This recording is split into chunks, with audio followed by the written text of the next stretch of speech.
Bar League, and we're still waiting, and now we are on. Hey guys, how you going? So BKRsport, we are live for the Canterbury Bulldogs taking on the North Queensland Cowboys here at Accor Stadium in Sydney. This is an interesting game. It was a really, really difficult one to predict because based on recent years, obviously you'd be looking straight at the old bulldoggy woof woof and be saying, well, gee whiz, they should be getting the job done here.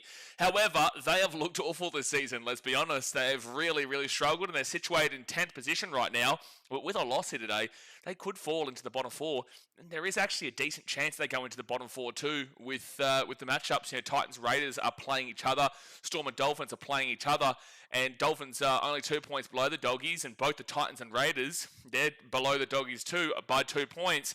But if the Titans would win and the Dolphins would win, they would go into the bottom four there. So yeah, they're in a real big sticky predicament here, the old bulldoggy woof woof. But long way to go in this season, and they've got to start here today because this is a beatable team. But with that being said, the Cowboys do situate themselves in the top 8 right now. They're in 8th position, and they're surprising the competition for sure. You know, they're getting wins when people, well, like they're a weird team because they just are one of the worst defensive teams you're ever going to see, but they are one of the best attacking teams you're ever going to see. You know, they're just a very good attacking team, but a very poor defending team. And their motto at the moment is like what the Dolphins had last year: we'll score more. And currently speaking, the Cowboys do typically score more, besides that Manly game 2 weeks ago. But they've been on a really good run this year, which they'd be happy with. It is about to start getting more difficult I guess next week against the Eels. But, you know, this is not last chance season here for the Doggies by any stretch of the imagination, but it is the beginning stages of a last chance season to get their confidence up and get them rocking and rolling yet. We're not quite at Magic Round just yet. That's, I think, in about 2 weeks' time. And we're not quite at Origin yet. So that's why I say there's still a long way to go here. I'm telling you, Bulldogs, you better start waking up. You better start waking up. But obviously today, guys, we're about to go through the games for this weekend. We'll go into the discussion of the 2 team lineups here for today's game, and then we'll get into the ladder. So obviously hit that thumbs up button and subscribe if you're new around here. Now, before I do this, obviously you would have seen the Instagram story last night that I posted, and you will see the pinned comment there in the chat. Obviously, quite emotional time. We did unfortunately lose a great brother, a great friend to the channel, Jay Hayes, who has been a moderator here through all the years, man. You know, he'd been here since the start of our streaming. You know, he'd be here pretty much every single stream, and he was a character. He was an absolute character here that everyone, you know, he was a polarizing character where a lot of the Muppets didn't like him, and, you know, everyone who's here on a regular understood him, and that they got that he was just a good bloke looking for a bit of a laugh and a bit of banter, a bit of fun. He was actually, you know how we always talk about people being Muppets? He was the first person to use that word, and then it just kind of clicked on, and we've always been using the word Muppet since. So whenever you use the word Muppet, it is quite literally because of Jay Hayes here on the channel. But unfortunately, as you guys would have known over the last couple of weeks, he's had some pretty significant medical situations that have been going on, and this has been for quite some time now. You guys just didn't know about it, but this has been for quite some time now, and we did know that it was unfortunately coming to an end, and it's really, really unfortunate to see. But you know, it's difficult being a captain here at the BKRsport ship and seeing one of our most loyal followers and friends of the channel, you know, fall to the wayside. But we'll always remember him. You know, we'll always have so much love for Jay Hayes and what he provided to this channel and what he provided to me over the years, and just it was a really good bloke, man. So I will enjoy a beer for him today. We had one last night, but here on the channel, I'm going to crack this little baby right on open. It's a Tiger beer. I know he wasn't a massive fan of the old Tigers. He was originally actually a Cowboys fan, and then became a Titans fan because of how much he was on the channel and how much he loved the channel, right? So this is definitely to you, Jay Hayes. We love you. We appreciate you for everything, and enjoy heaven, my good sir. That's for you, Jay. What a legend. Absolute legend. We'll never forget him. But let's now move on, because I know he would have liked that. He didn't really want me to talk to you guys about what he was going through. He wanted to keep it on the down low, but I did think that it was very important to let you guys know that unfortunately he won't be around the channel anymore for this reason. So that's why we're speaking about it here today, and so that you guys can remember all the funny moments that you had over the years with Jay. But he wouldn't have wanted us to harp on about it. So whilst we put that in the pinned comment, we speak about it now, and I'll probably speak to a couple of comments when I do get to the comment section in a little brief bit.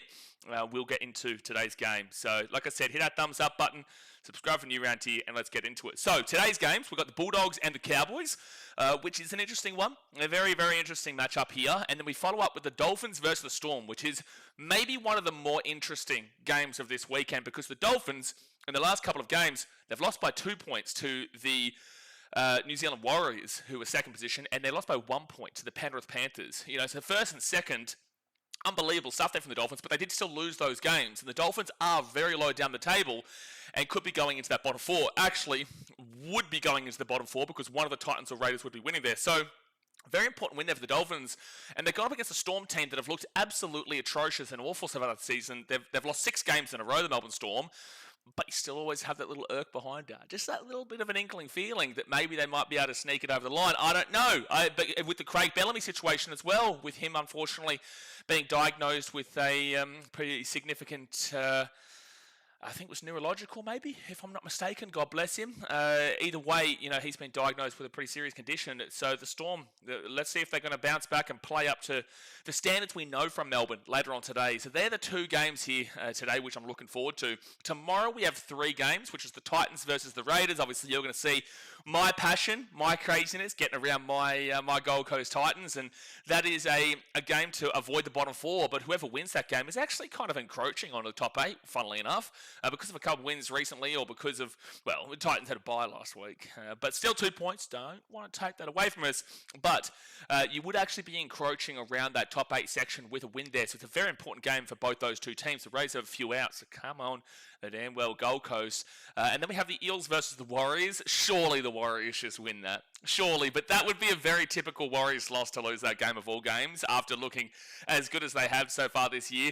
That would just be such a typical Warriors loss. The Eels just don't look great, man. Besides one random win against the Dogs, they just don't look great. So I do fully expect the Warriors to win that, but I also know what this Warriors team is like, man. And then we go to the final game tomorrow, which is Roosters Broncos. This should be a belter for your Saturday night at Allianz Stadium in Sydney. The Roosters, they've been really putting some performances together now. They're in the top 5, and they are equal second. Yes, they are. They're equal second with the Warriors, Tigers, Rabbitohs, and then obviously the Panthers are 2 points clear. But the Roosters have been putting in some performances, so they're starting to show that quality that we thought pre-season. But they're going up against the Broncos, who, despite being injured, have just found results. But they found results against teams that maybe now looking back at it, you're just like, well, those teams aren't exactly necessarily spectacular. But then again, it was one of them being the Tigers, who are in the 3rd position. So regardless, the Broncos have had some really good games of late and getting results against the grain. They had a really good result last week too. So you just don't know what's going to happen there. But that's exciting for your Saturday Arvo. Saturday night, sorry. But then we move to Sunday. Typically, you would see 2 games on Sunday, but because we had the Women's Origin last night, we have 2 games today, 3 games tomorrow, and then 3 games on Sunday. You should get used to this, however, because with Perth coming in next year to make it 18 teams, that would mean that we need to add in an extra game. So there won't be the bye every round as you would normally have. Which is what we had prior to the Dolphins coming in. We didn't have a bye every round. That was just kind of lumped into that origin period. But you should get used to this because you're going to start seeing 3 games on Sunday, 3 games on Saturday, 2 games on Friday, and then 1 game on Thursday.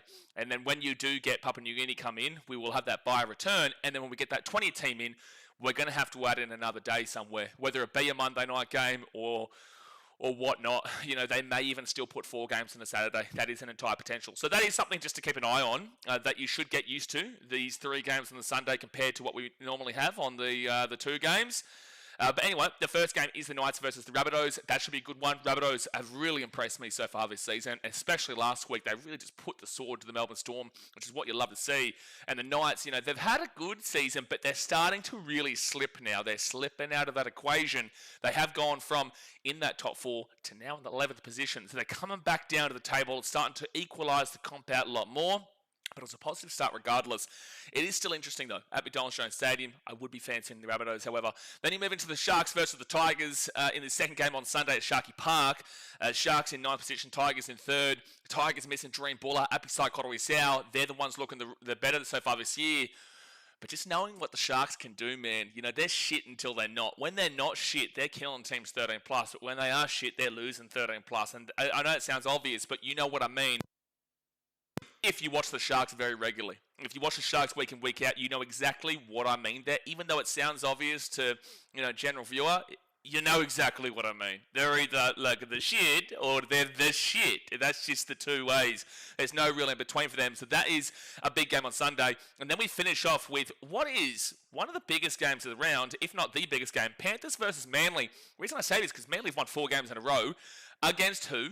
But they've won 4 games in a row. This is the test. This is where I know if it is the Foz effect. If they do come in, if it's not Seabold, and this Manly team has really turned their situation around, it's not just this early hype.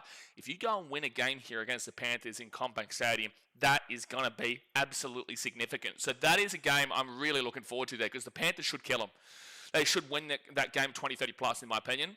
But if Manly come in and they show a little bit of resolve and they put in a big show, well, they'll start to convince me that Manly are the real deal. And it was simply Seabold, and Foz has come in and just really changed around their culture. They are missing Tommy T, though, which is going to be huge for them. But that is the round incoming, so it is an exciting round. There are some really solid games there, especially Broncos Roosters.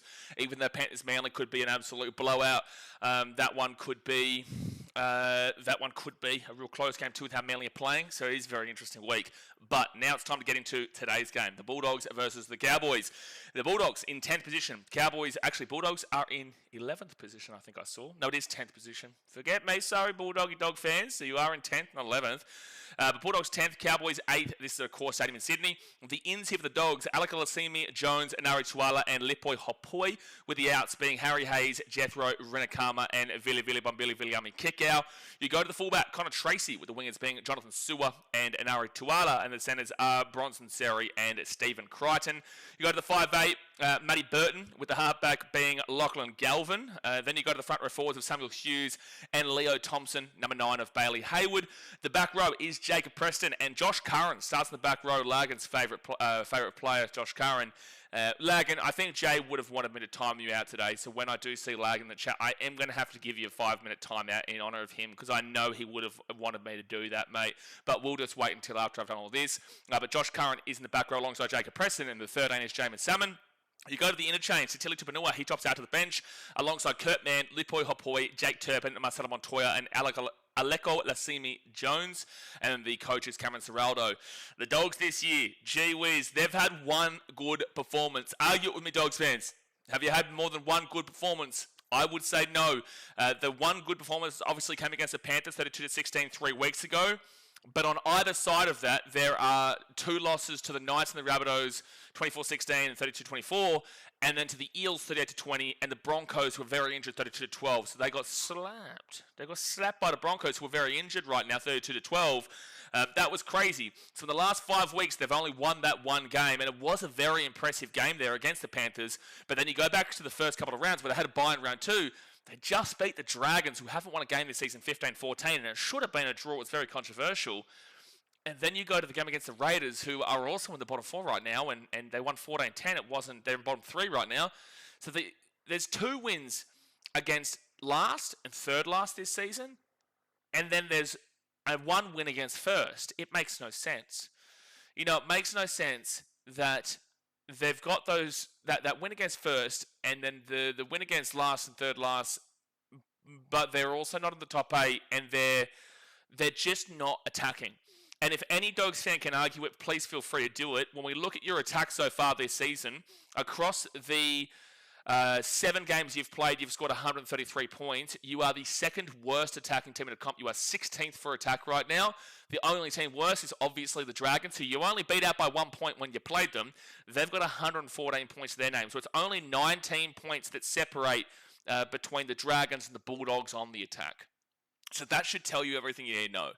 Because even the Titans, they've got 146. They've got the same amount of games played as you as well before you say, well, you've played 8 rather than 7.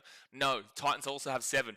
The Eels, who have played 8 games, they've got 180. So that is 50 odd more points than you so far with that one game. So if you score 50 tonight, great. But if you don't score 50 tonight, it makes no difference. You know, the Storm, who have had a troubled year, they're at 188. The Raiders, they've played 155. You probably won't be able to jump. Oh, you might be able to jump them on 155, but you still would need to get over 25, 30 points. So I'm not even going to expect that because you don't typically score over 20 points. You don't typically get it. You know, against the Eels, sure, you got 20, but you lost 38 to 20. And sure, you got it against the Rabbitohs 32-24, but that was in the crunch time. That was in the death of the game, where you scored 18 points in the first half and then didn't score that try to go past 20 until the 78th minute when you'd already lost the game convincingly. You know, so they're a real serious worry. And now they're missing Viliami Kikau, which is huge in the back row. Not that he's been spectacular this season, but it is still a big loss there in the back row because he is a guy that you look at a team sheet and go, well, shit, I've got to play Billy Bombili today. You know, the big Fiji and Tossa with the flyer. So Leo Thompson needs to step up here for the Dogs. Simple as that. You need to see Josh Curran come in and defend well in that back row. Lagan, big shout out, favourite player. Stephen Crichton. He is the big talking point right now at the Canterbury Bulldogs. He is currently playing himself out of an origin spot, even though they probably still select him. But he's currently playing himself out of an origin spot form-wise. It's really disappointing. He is, for me, in previous years, I had him as the number one centre in the game because I thought that he brought the quality in regards to his playmaking ability and just really playing hard, and he was a defensive workhorse, and he just gave everything he could possibly give into the game. This year, unfortunately, we have seen a significant regression so far. It can change around, but a significant regression so far where he doesn't have the attack, his defense hasn't been there, and also he has had, I think, a slight little niggling injury throughout the year, which could be the case in regards to why we've seen this. But yeah, it's unfortunate because I rate him so highly. I think Stephen Crichton is one of the best captains in the game from what we've seen with the Dogs over the last couple of years, and it's no surprise that the Dogs have risen whilst he's come across from the Penrith Panthers. But his form needs to rise now. It needs to rise immediately. Otherwise, you do need to be looking towards Casey McLean because Latrell Mitchell is guaranteed centre. If you don't select Latrell Mitchell, you guys are stupid in New South Wales. That is a 100% bolter. So it's the other spot. And then you've got Casey McLean there. You've got Tony Staggs. Both those guys have been playing really good footy this year for the Panthers and the Broncos. Will Stephen Crichton still get that spot? I don't know. So I think they still select him regardless. I think he could have an awful couple of games here and still would be selected. I just need to see him really turn up because I know what kind of quality he can produce. And I don't need to go to death on the halves because we speak about that every week and everyone knows the issues in regards to the halves here at the Dogs. Let's move over to the Cowboys now, though. Robert Derby is in with the out being Murray Talangi. The fullback is Scotty Drinkwater. That's a big out there on the wing. Scotty Drinkwater is the fullback, with the wingers being Braden Burns and Zach Labour. The centres of Jackson Purdue and Tom Chester. My breakout player of the year, Tom Chester. He is really proving that strong right now. He's helping me out in regards to that pre-season belief. He is a good player. His post-contact meters are just so strong, and it's great to see the form of Tom Chester right now. You go to the 5'8", Jake Clifford, with the halfback being Tommy Dearden, who is the captain. Front row forwards are Cohen Hess and Jason Tamalolo, with the number 9 being Reid Marnie. Back row of Helam Lukey and Jeremiah Nene, and the 13 is Ruben Cotter. The interchange of Sonny Luke, Sammy McIntyre, Thomas McKaylee, Griffin Neem, Matthew Lodge and Robert Derby, with the coach being Toddy Payton. Cowboys this season, gee whiz, they have really come out of nowhere, haven't they? Because they started off the season poorly. They lost to the Knights 28-18 in Vegas before losing to the Tigers 44-16 at Leichhardt Oval. We thought, okay, typical Cowboys, we know how this season's going to go. But if there's ever a team that you want to play yourself into a form against, it's going to be the Titans, isn't it? So they play the Titans. The Titans looked absolutely awful. I don't even think the Cowboys did anything special in that game, but the Cowboys did what they needed to do. And that's actually a bit of a running theme with the Cowboys this year, is that they don't actually need to do anything special to win games. They just need to hold the ball. And they've got the attack. They do. They've got the attack, man. So as long as they're just completing sets and moving the ball to a typical level for what we would see from the Cowboys, they're going to win more games than they lose. It's just, unfortunately, games like Manly happen, and you really get brought back down to earth in regards to your thoughts about what this Cowboys team can also produce. They can produce the good, but they can absolutely produce the shit. So the first two games were awful. Then they got into that Titans game, didn't do anything special, won the game 30-16, and then they beat the Storm 28-24, then they beat the Dragons 32-0. They beat the Broncos 35-31 before they came down to earth with that 38-6 loss at home to Manly, and then beat the Sharks 46-34. The issue that I look at with this team, and if you watch my streams all the time, the issue that I look at with these results is that you can look at every win that the Cowboys have had and make an excuse in regards to who they're playing. Not an excuse from their point of view, an excuse in regards to the ladder positioning and in regards to the form of the club. Because, for example, their winning streak came against the Titans, who at the time hadn't won a game yet and were in a last position. In the Titans, we all know how poor they can be. They're going into a new direction now too, so there's a lot of adjustments happening. The Storm, they beat 28-24. The Storm have lost 6 games in a row. They're currently in second last. So you're just like, well, there's fourth last and second last that we're talking about here. And then we go to the Dragons where they won 32-0. We all know they haven't won a game yet, and they're in last. So the first 3 games of that came against the second last team, the fourth last team, the last place team. And then we move to the Broncos game. Now, this is a difficult sell for you. This is a difficult sell because the Broncos have been able to win games whilst injured over these last couple of weeks, except for this Cowboys game. So in this Cowboys game, they did have quite a few injuries, and it was a bit of a makeshift team. However, very controversial game for both sides. Cowboys would have felt robbed if they lost. Broncos did feel robbed if they lost, and they were both right. Refereeing was absolutely abysmal at Suncorp Stadium. But that was probably, for mine, their best win of the lot.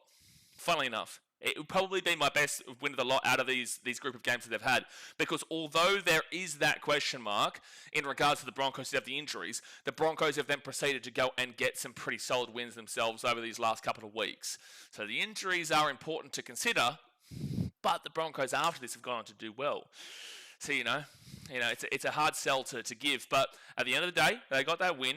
Then they played Manly, who were shocking to start the season.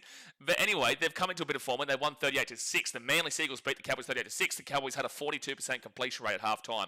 That was diabolical. That's the kind of things, the efforts that the Cowboys can produce from time to time. They can have that really, really good, but they can also have that really, really shit. Like, they're even more drastic than the Sharks. The Sharks can have really, really good, but maybe not to the same level as the Cowboys. And the Cowboys, they can have really, really bad. And they're probably, when they have their bad, way worse than the Sharks. So the Cowboys have a wider range from top to bottom than the Sharks, who have a similar situation, but it's just not as extreme, in my opinion, on both sides. This Cowboys team is very extreme, and it comes down to last week where they played the Sharks and won 46-34, and that is an extreme result. It's extreme. 46-34 is 80 points scored in the game.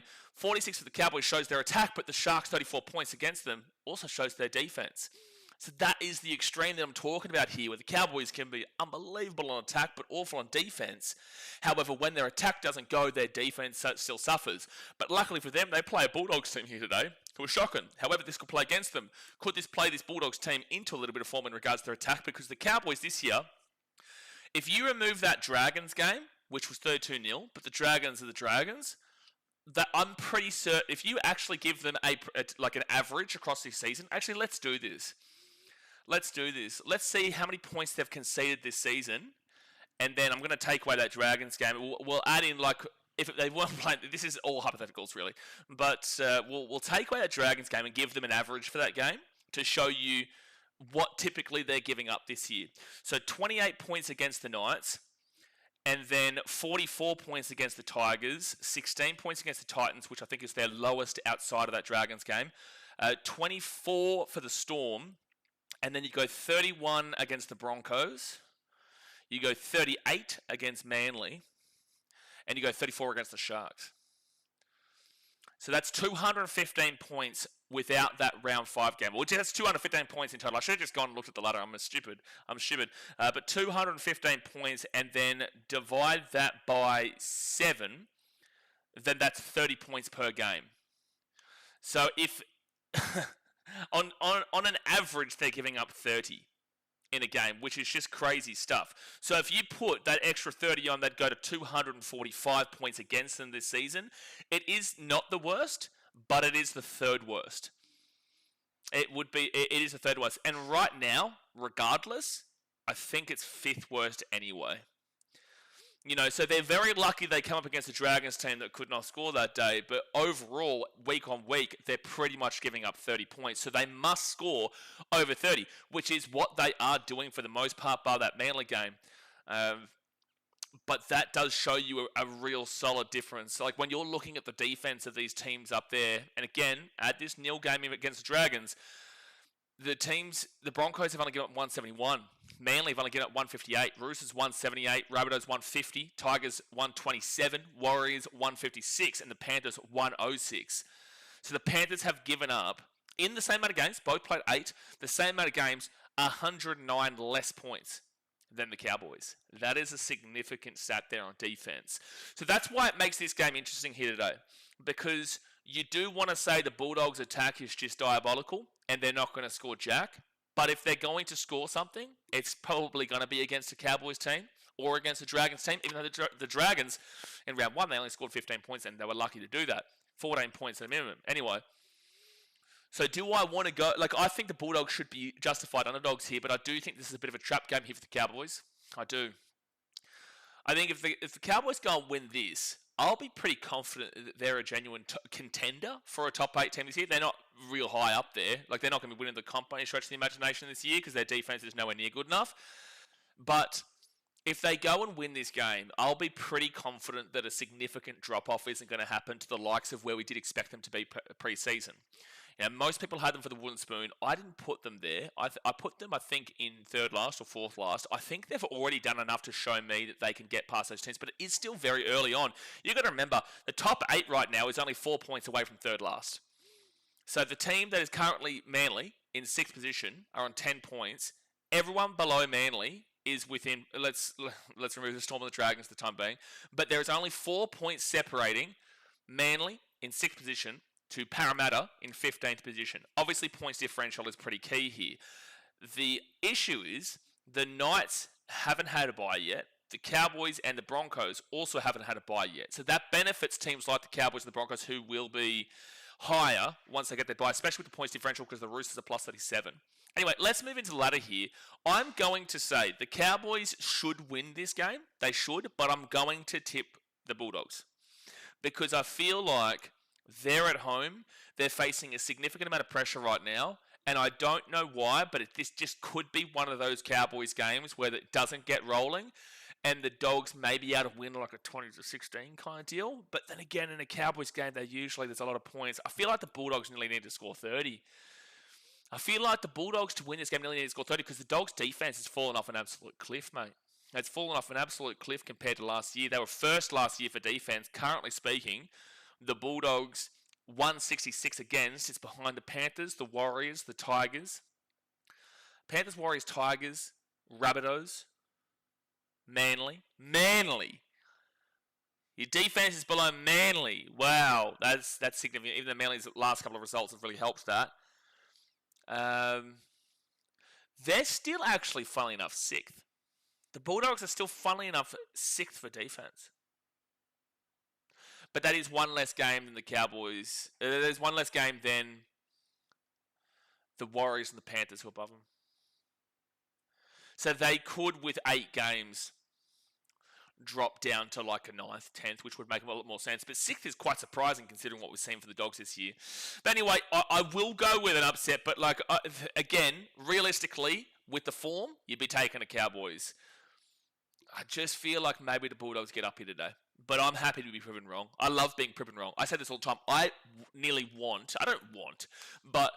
enjoy getting tips wrong. Because I don't really care in regards to, like, I would rather one of you guys win that tipping competition anyway. But I don't really care in regards to who wins. I just want a good game, an enjoyable game, goes down to the wire. And if you get it wrong, it means that the comp is so versatile. It's volatile. It's all over the shop. Anything can happen. And we've been seeing that a lot this season. So if you're gambling, God bless you. It's been a tough year for you for sure. And if you're gambling and winning, it means you're getting on a lot of the underdogs. So that's why, look, I'll take a random little shout here and say we'll go to the Dogs. And I think there's a little chance, a sneaky little chance, a little bit of a sniff. But, you know, head-wise, form-wise, he'd be taking the Cows. But I'm taking the Dogs. I'm taking the Wolf. Anyway, let's move into the ladder here, and then we'll get into the chat and see what you're saying. Have another sip. Get another sip here first. The Bulldogs, we'll get to them second. The Cowboys, they're in 8th position, which is equal with Manly and the Broncos in 6 and 7. Oh, don't do it, Daz. Don't do it. I will time you out, Daz. I will time you out if you do it. I will do it. But Manly and Broncos are in 6, 7, and then the Cowboys are in 8, but they are all on 10 points. The Manly Seagulls are on 53 points differential. Broncos are 15, and the Cowboys are -4. Now, Manly play Panthers this round, and Broncos play the Roosters, so two very tough matchups for them, which means that the Cowboys have a great chance, a fantastic chance, to go above both those two teams into 6th position, but they would be equal with the Roosters, the Rabbitohs, the Tigers, and the Warriors. Now, if you were to, for the time being, with a win, you would only go into 6th position because your points differential of -4. Roosters, they benefited last week from a slap up for the Dragons.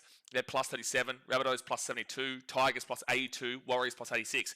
So you're not going to be doing jack in regards to going into that top 5, regardless. It's just not happening unless the Roosters got thumped and you guys got a good enough win, like a significant win. If you won this game by like 50, maybe you could go above the Roosters, but then Roosters Broncos play each other. Long story short, your probably highest ranking this week should be 6th, with a very light possibility of no, because if the Broncos and Roosters play each other, no, your highest position is 6th position this week, because you're not taking down the Rabbitohs in 4th with +72. So 6th if you win, and Manly and Broncos both lose. But if you lose this game, that's when it's going to start to get interesting, because the Bulldogs, they may not jump you, so that you're the lowest of that group of 10. The Sharks, the Bulldogs, the Knights, they're the 3 teams below you on 8 points. Now, the Sharks have a -6, the Bulldogs have a -33, and the Knights have a -34. So, essentially, if you lost, and the Sharks won against the Tigers, which is a tough matchup, but if you lost and the Sharks won, you would go to 9th. You would need to have a loss of about 16 points or so, roughly, to go below the Bulldogs into 10th position. And then the Knights with their -34, there needs to be a swing of 30 points between the Knights and the Rabbitohs game, which is good luck with that, and then the Cowboys and the Bulldogs game. So Cowboys have to lose by enough and the Knights have to win by enough. Long story short, there's a good chance you could be in 10th, but I'd probably more so just be looking into 9th position, because I do have the Sharkies to beat the Tigers this week with the Tigers out. So you probably would be jumping out of that top 8. And also the Sharks are scam dogs. So just remember that even if you lose, you may even still just stay in 8th position there. So with a win, 6th. With a loss, probably 8th because the Sharks are scamming dogs, but there's a good chance of going in 9th or even 10th. Then we move to the Bulldogs. Similar-ish situation, but the Bulldogs are in 10th position with their -33. With a win today, they would go above the Sharks for the time being. They would have to win by 16 points or more to go above the Cowboys into 8th position. However, their points differential is so poor, they're not jumping the Broncos or Manly with +15 and +53. So realistically speaking, there is a good chance you could win this game and still finish in 10th for the round. There's actually a good chance you could win this game and finish in 11th, which is quite funny. Because the Knights are on -34, you're on -33. So if you won this game by like 4 and go to -29, and then the Knights won their game and they won by 6, which would be -28, the Knights would jump you and you'd go down to 11th position. But at least you would get a win and you'd be closer to everybody else. But the point is that you could win this game, genuinely, you could win this game and still finish in 11th position. It is a decent chance too. So that's something to keep an eye on there. But a win is better than not winning, obviously. If you lose this game, however, well, you only need to lose by 2 points to go below the Knights today. But then points differential comes into play. The issue is, though, is that the Dolphins, the Titans, the Raiders, and the Eels are only 2 points below you. Now, the Titans and Raiders both play each other this week. Now, the Raiders have a -82. The Titans have a -30. If the Titans win, you go down into 12th position with that Knights being above. So you'd be down in 12th position below the Titans. If the Dolphins are to win with their -29, they would go into above you. So you'd go into 13th position. The Raiders obviously can't jump you if the Titans would win, and the Raiders would need to win by a significant amount to go above the Dogs if they did win, which wouldn't be happening. And the Eels are -99. They're playing the Warriors. That's not happening. So actually, you won't go into the bottom 4, but there is a decent chance that you could go into 13th because the Dolphins play the Storm later on tonight, which will be a big game, and the Titans play the Raiders tomorrow, with the Raiders having a few outs up at Seabus Super Stadium. Hopefully it's a big one.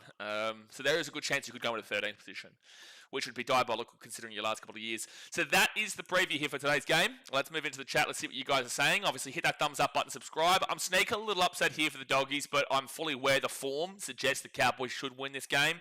But also, we just know what the Cowboys can produce from time to time. They can produce it from time to time. But all right, let's get into the old chat-ola.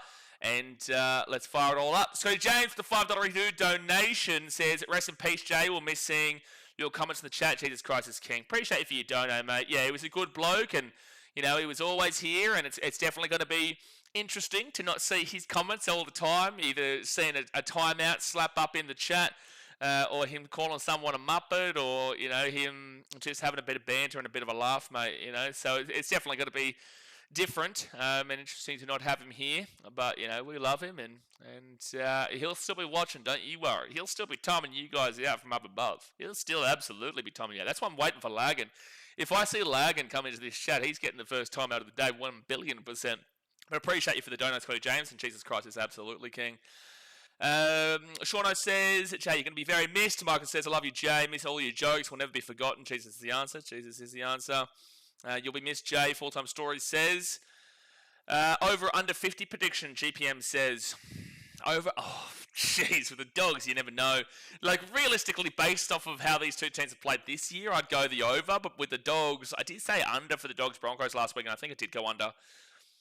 I'm going to lean with a fun... I'm going to go with an over. I'm going to go over because the Cowboys can attack and have no defense. The Dogs have no attack and no defense right now. Even though, funnily enough, they're sixth, but that is with one less game. So I will go with the over because surely the Dogs are working on their attack. And if there's going to be a team to play me to form attacking-wise, the Cowboys are definitely one of them.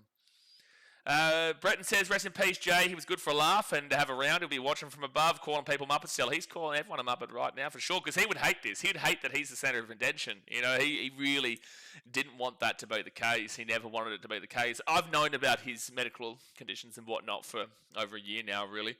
But he would always explicitly say, like, don't really mention anything and all that kind of jazz. So I knew why he wasn't here over the last couple of weeks.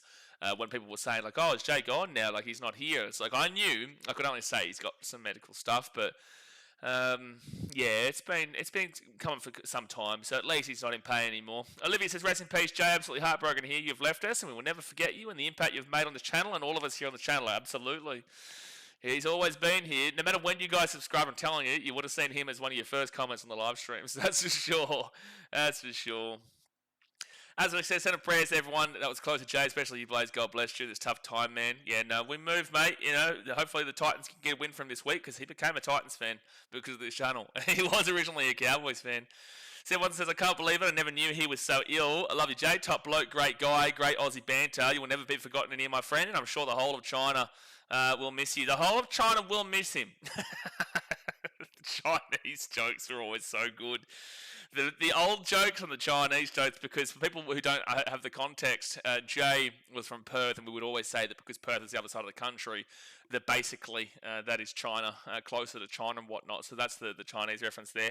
But I can tell you right now, the reason why he's moved on is probably because the North Sydney Bears are coming in, because he hated the Bears. I think he hated the Bears more than me, to be honest with you. I think he hated the Bears more than me. Peter says, I heard the Cowboys are interested in Harris Avita. Do you think he'll improve the Cowboys team compared to Clifford, or do you think the Cowboys should focus on weaker areas of the team, of their game? I like that signing, to be fair. I think Harris Avita is not too bad. I think that could be pretty good. I guess that means that if the Warriors do let that happen, they'd be going Tanner Boyd and Luke Metcalf, but that obviously didn't work for a couple of weeks so far this season. They're in a bit of an interesting situation with what they do with Luke Metcalf at the moment, with how the Warriors are going with Tanner Boyd and Harris Avita. But I don't mind that as a sign for the Cowboys. I think that could work. No, I think that could be pretty good.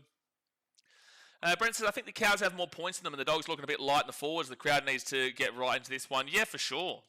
Absolutely. There's the fans are a big involvement here in the Bulldogs fan base, and it's interesting to see who sticks by them, because the Bulldogs had really horrible crowds in the late 2010s. Awful. Early 2020s, awful crowds. Awful. The last couple of years, they've really built that fan base back up. And that is a lot of bandwagoners, but also they still have a very passionate fan base. However, the people who claim they weren't bandwagoners and were there at the time, well, now it's going to be interesting to see who is sticking through with this club, who should be doing better, because they absolutely should be. However, a big thing to note is that now we're starting to see a little bit of a change in the conversation surrounding Cameron Ciraldo and Gus Gould, which, funnily enough, did happen back in 2019 at the Panthers.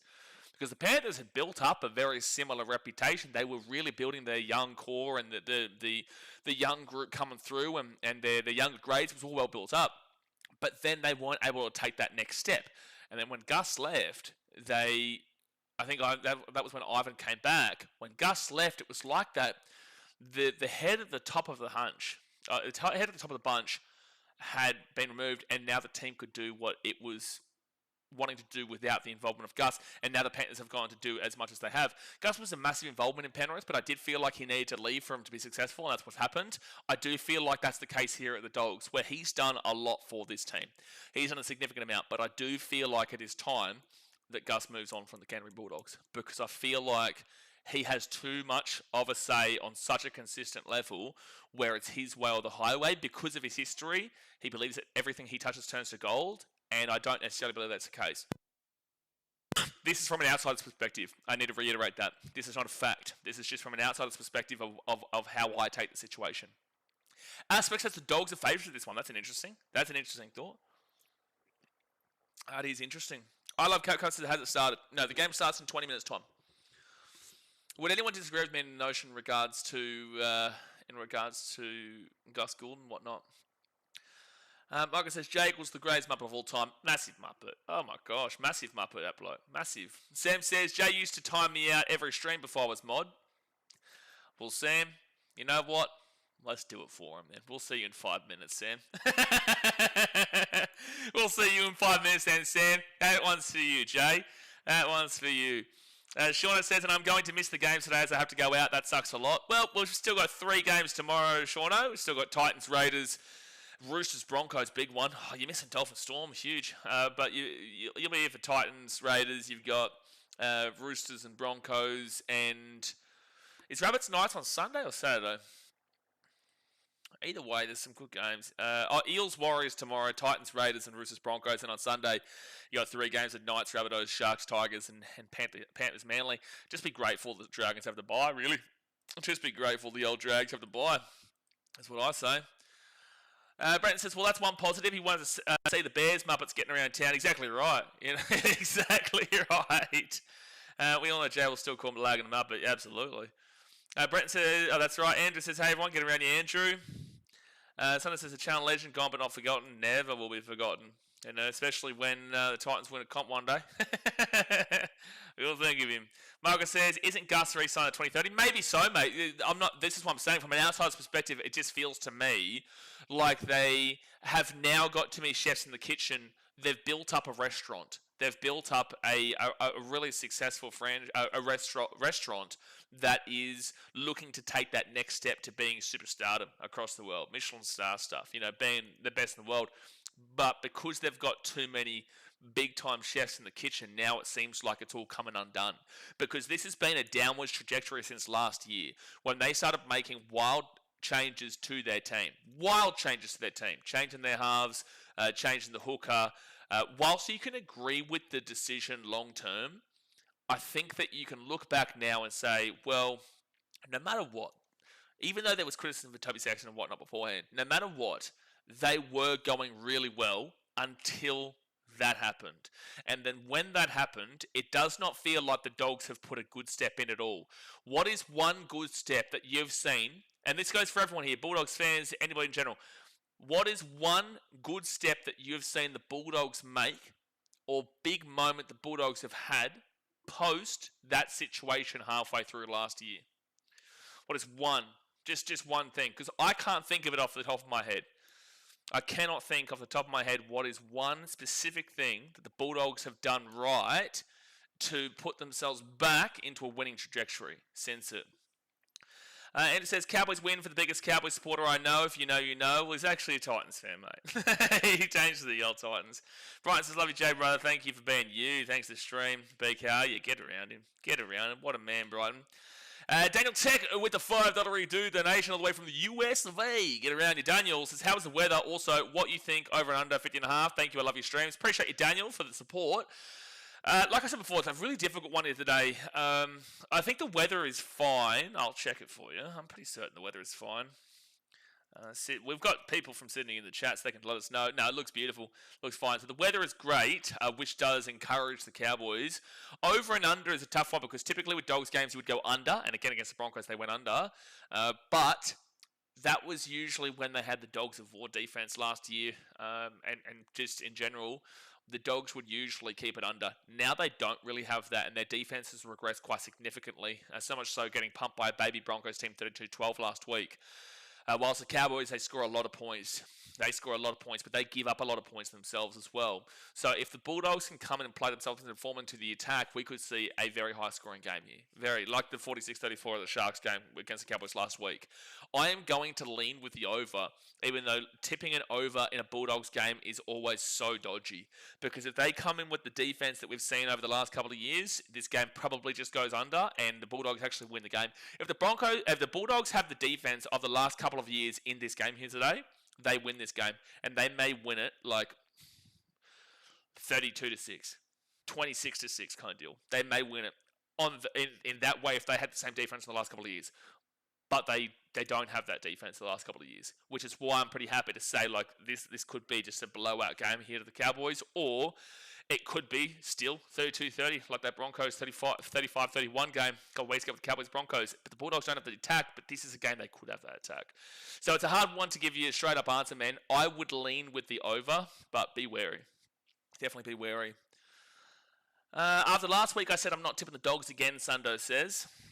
Well, I said that about the Storm, and I'm actually, funnily enough, thinking to tip the Storm in the next game, only because the common consensus is that the Dolphins win that game easily.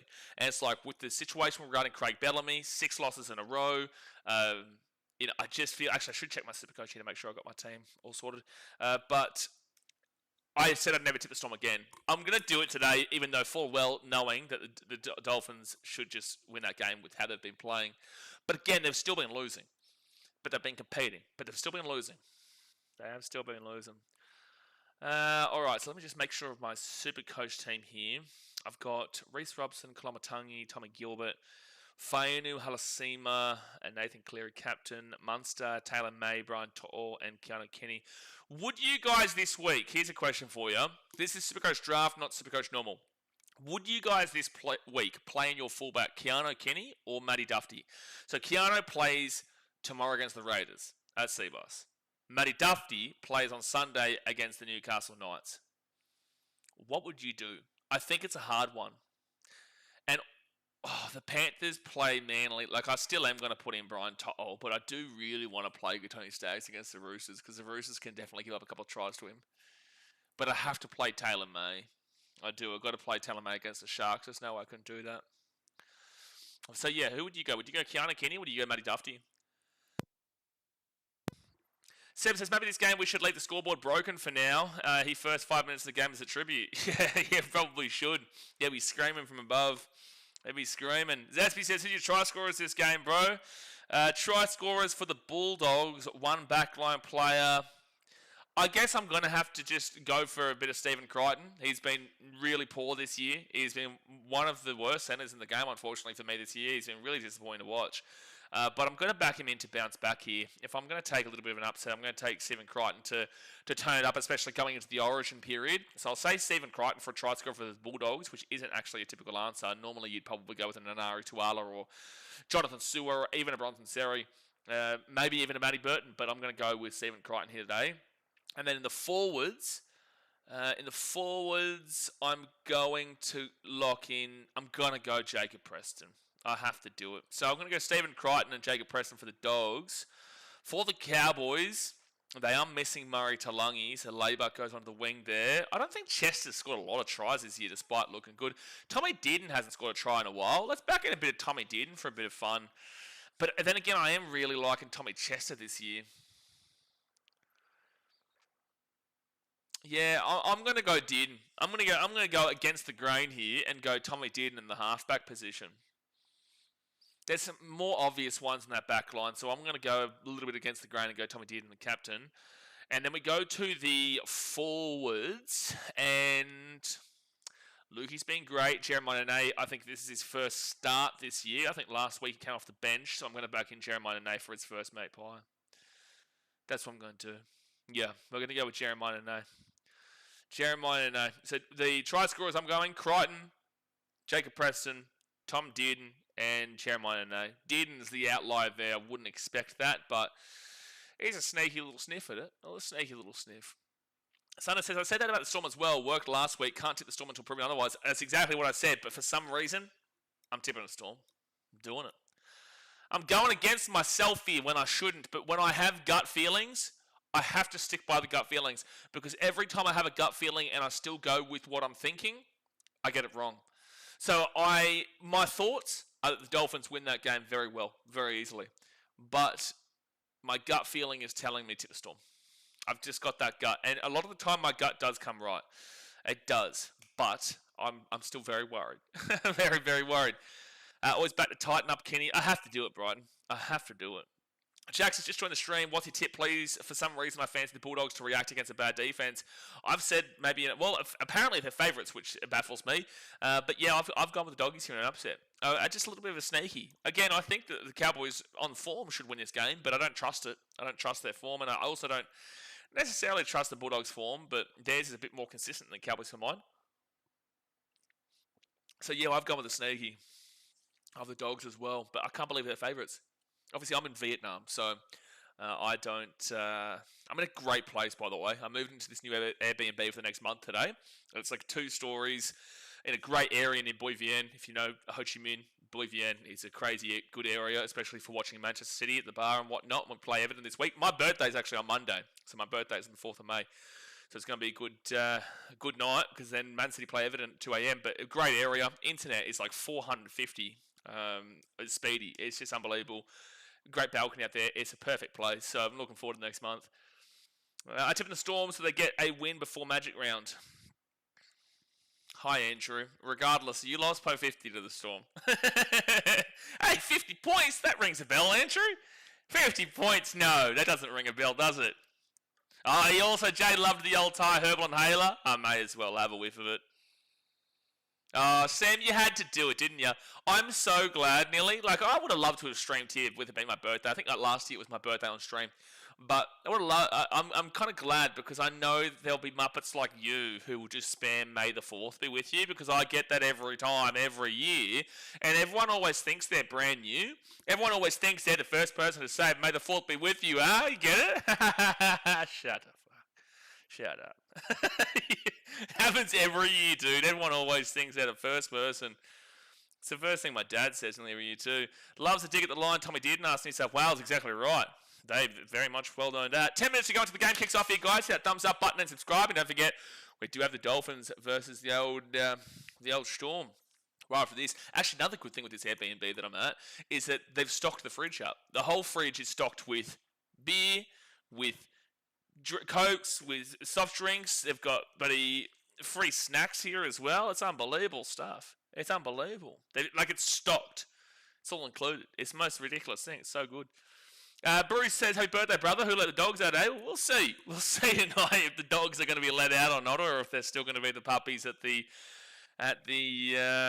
old pound. But it's going to be interesting, because I have tipped the upset, but an upset in my mind, it's not apparently an upset. I thought the Dogs were the underdogs. I'm going with the favourites, apparently. But in my mind, having watched the season so far, would think that the Dogs would be the underdogs. Cosrip, g'day, team. Get around here, Cosrip. You haven't been here for a while, have you? I haven't seen your name pop in for a little bit. How are you feeling? Hey, it's a bye for you this week. Beautiful. Beautiful. It's a bye for you this week, so you're going to get a win. Beautiful. We only had one team put 50 on us. Round 1 didn't happen. Andrew, that is actually incorrect. And I'm also going to use the word essentially here, because it's incorrect 3 times. Yes, go up Storm, 50 points. Go up 48 points to the Panthers, which was close enough to 50, let's be honest. I can't seem to think of who that third team was, though, Andrew. Who was that third team? You're a passionate Eels fan. Andrew, you are. I know you're a passionate Eels fan. You've been here for a long time. Who's the third team that I can't seem to remember putting 50 on the Eels? I swear I might have had no shirt on in that game too, to be honest with you. I swear I might have had no shirt on. Cloudmate says the poll drunk. Poll makes sense on mine. It makes sense even though I'm tipping against it, but the poll makes sense. Full-time stories is in first, second or third try score. Don't mind it, yeah. Don't mind it. Blazers living up. Yeah, it's pretty good, mate. It's pretty good. For sure. Brenton says, this time last year I shouted you a steak for your birthday. Good times. Well, Brenton, how about a steak for my birthday this year? Yeah, I remember that, though. I do. I do remember that. And I did get a steak for you as well. I put it on my Instagram story. Could do the Origin Team Predictor stream on your birthday, mate. May well do that. You guys actually will start seeing a lot more content in the channel. I know I've said this a bit in the past, but now that I'm in a lot more of a stable place, the last couple of months I've been kind of here, there, and everywhere, like going 1 week here, Khao San, 2 weeks in a certain place in Bangkok, in Sukhumvit area, a week in Bangkok at a different place. So I'm always having to move my computer around. I take my big Apple Mac desktop computer with me because it's a lot better than using the laptop. So it's very difficult to focus on producing as much content as I want. But now that I'm in a much more stable place for the time being, I will put out a lot more content, which is what you were asking last week as well. So I'm going to do that recap that I was talking about for the later season predictions to mix up from the pre-season ones. And we'll talk about Origin, Queensland and New South Wales, and a few other teams, yeah. Cosgrove said, I took the kids camping for Anzac Day last weekend. Didn't miss that shit show from the Saints, though. It was a shit show, mate. That was a shit show. Dreamworld. What's Dreamworld, Bruce? What are we talking about, Dreamworld? Nikhil getting around it. Good stuff. Bright says, I remember.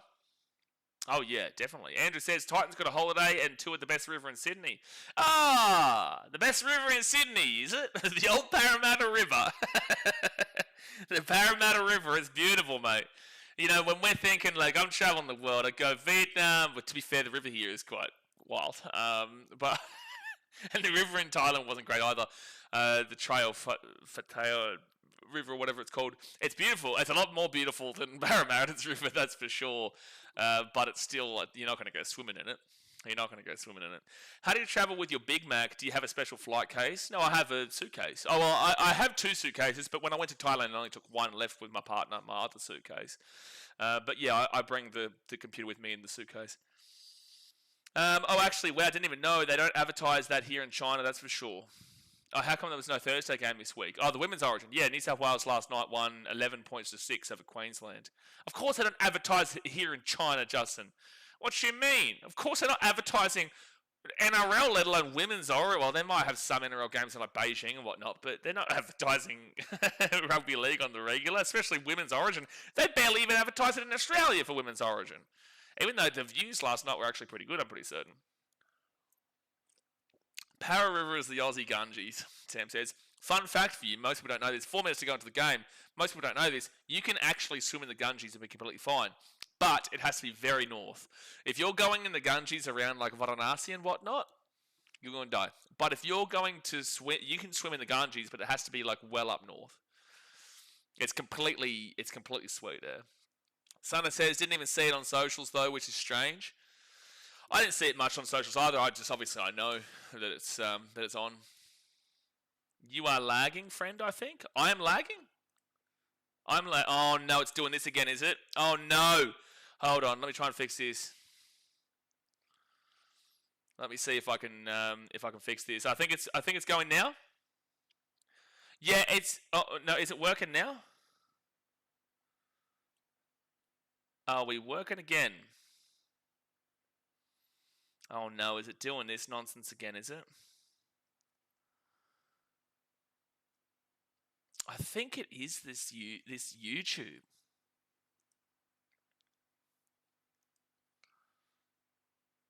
We will see if it does this. Hold on. Every time. I don't know why it does this. With 1 hour to go every time. Are we back on? I think it might be moving now. It's still freezing a little bit. Still freezing a little bit here.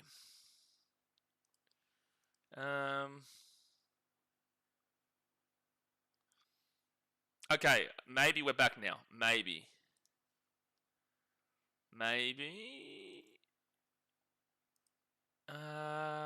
Can hear you, but can't see me. We can hear you, but good. Your stream is 1 frame per second. Oh, now we're back. Okay, now we're back. Yeah, that's really strange. It's because YouTube, I don't know. YouTube does something because I have to refresh the actual YouTube website and the live chat and whatnot.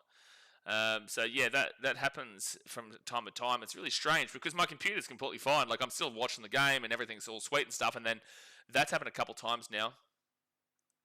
Oh, audio's gone, is it? Audio's gone? Are you sure? Let me go make sure. Yeah, no, you're off it. No, we're back. I can see that we're back now. Okay. So we're going back to live. Tell me how many fingers I'm holding up. Tell me how many fingers I'm holding up now. So that, and make sure you click on go live, guys, or refresh your stream. Refresh your stream. If you haven't already, go click on the old refresher. Now video is there and audio's gone. There we go. We're back. That's a face of radio. That's why. Yeah, thank you, Seb. Thanks, mate. Appreciate that one, buddy. Thank you. You know, I'm going to cry myself to sleep now tonight. Might cry myself to sleep. Michael says, don't refresh. What do you mean, don't refresh? It's probably good to refresh. Clap, mate, with the $5 do donation. Says, rest in peace for the goat of all mods. Jay, never a dull moment with him in the chat. We'll be slapping every Muppet in his honour. Long live the legend. Long live the legend. That is the old Jay Hayes. Get around. Thank you very much for the dono, Cloud, mate. Good to see how much he made an impact. And I was saying to Sundo actually last night on Instagram, Bulldogs have run out to the field. I was saying to Sundo, it's really interesting how we've never met each other. Like I've met certain people here and whatnot, but like I'd never met Jay, but we knew each other for like 6 years, and you guys knew him for as long as you've subscribed here. It's so funny that with YouTube and social media, you have that deep ingrained connection with somebody who you don't actually even know. You know, it's really interesting how social media and the internet and online world works, because you have that connection with people that you've never actually met, but you know them, but you've never actually met them, and they're ultimately just like pixels on a screen in a lot of ways. So yeah, it's pretty cool, man. But oh no, Sam says I'll do a competition for Jay. Pick a number between 1 to 10 up the Gold Coast Titans. All right, well the Bulldogs are going to kick this ball off here. They're going to kick this ball off, and the Cowboys, Jake Clifford gives it to Jason Topololo, and he brings it out to the 11. Obviously, guys, hit that thumbs up button and subscribe. Let me just refresh this live score. Even though Jay he'd usually slap me for it, but he cannot today, but I will refresh it. There you go. Second tackle here for the Cowboys, they're at the 25. Oh, no, up the Gold Coast Titans says 6. No, worst mistake replying to that, mate. Worst mistake. Third tackle here for the Cowboys. They're going to be at the 35, and Reed Marnie gets it across to Tom Deard, and then off to Hillam Lukey, and Lukey is going to be at the 36 on 4 tackle. Yeah, doing a number there was the worst thought process you could have done, Gold Coast. Fit tackle here at the 44, and taken back to the 37. That was good there from the Dogs. A pretty good defensive set to open the day here. Oh, Michael. Yep, you're going to be gone. Pretty good opening set there for the Doggies, and Jonathan Sewer will bring it out to the 35. He will learn in time. He will learn in time. 6 month timeout's crazy. All right, second tackle now for the Dogs, and they're going to be at the 45. So who is actually everybody tipping? Come on the chat. Who is everyone actually tipping here in this game? Are you tipping the Dogs or are you tipping the Cowboys? I've gone with the Dogs thinking they're an upset, but they're actually apparently favourites. Third tackle here at the 50, and Bailey Hayward. He'll go to Lachlan Galvin. Galvin underneath now to Samuel Hughes. Well, Galvin doesn't have... I know he does have short ball press today. I was thinking William Kickow. Yeah, Michael throwing himself in the bin for no reason was super odd. But Jamin Salmon, he's going to be the short ball merchant apparently now from Galvin. He'll be at the 35 on fifth tackle. So not a great attacking set from the Cowboys. Not a great set from the Bulldogs, but they keep this one up and they're going to force the... Oh, Drinkwater out of nowhere drops the ball. That's a penalty.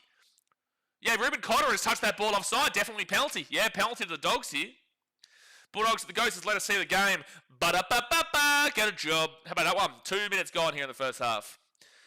You almost changed my mind, but stuck with the Cows. Well, Sunday, if you win it, you'll be slapping. But if you don't, you'll be screaming.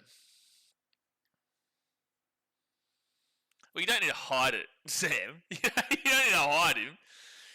Especially considering I would have loved to have seen the response. First tackle now for the Dogs at the 15. They're going to roll it back here to...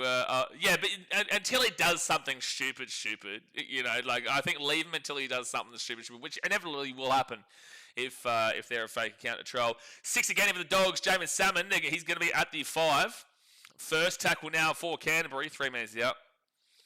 They roll it back now to Bailey Hayward. Hayward now off to Connor Tracy, Stephen Crichton, he gets manhandled back at the 20. Oh, but he gets away from one. He offloads the ball to Lachlan Galvin. 6 again here with the Dogs now. Lachlan Galvin still going. He gets the offload away. Jamin Salmon. Salmon now to Jacob Preston. Preston is 10 metres away from the line. Dogs are putting on the attack early here. Rogue mods, massively rogue mods. Brocky, hello, get around your Brocky. First tackle, Bailey Hayward. He'll then get off to Jamin Salmon. Salmon into Samuel Hughes, and not much attack is happening here from the Dogs at the moment. Bailey Hayward to Matt Burton. Burton here, cherry knock on from the Cowboys. Here's another 6 again. Dogs, you have to score here. You've had about 300 attacks at the line right now. Yeah, Sam, you have to let them have a couple of cracks and get some fun out of them. Yeah, exactly right. First tackle here for the Dogs at the 15. They roll it back. Bailey Hayward, then off to Matt Burton. Burton steps, and he'll be 10 metres out, second tackle. Dogs, we need to see some attack here, mate. We need to see some attack here. Jamin Salmon, Lachlan Galvin. Oh, just no attacking line at all there from the Dogs. He has to stop in the line to 7.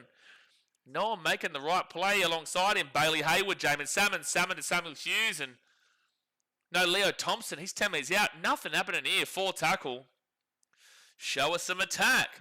Matt Burton, Crichton touched it. Silva, he's caught it. I don't know how. Oh my gosh, this is a schmuzzle. But the Dogs are still coming with it at the 25. Galvin, 4 tackle, kicks the ball over the top, and it will be a dropout. Jeez. A couple of things to note here. Dogs, your attack is still absolutely abhorrent, but also good work from Galvin to force a set restart, a dropout. Yeah, I didn't understand why Crichton was the one passing that. But apparently he said that he wants to play halfback for the Dogs or some shit. Have I misread that somewhere?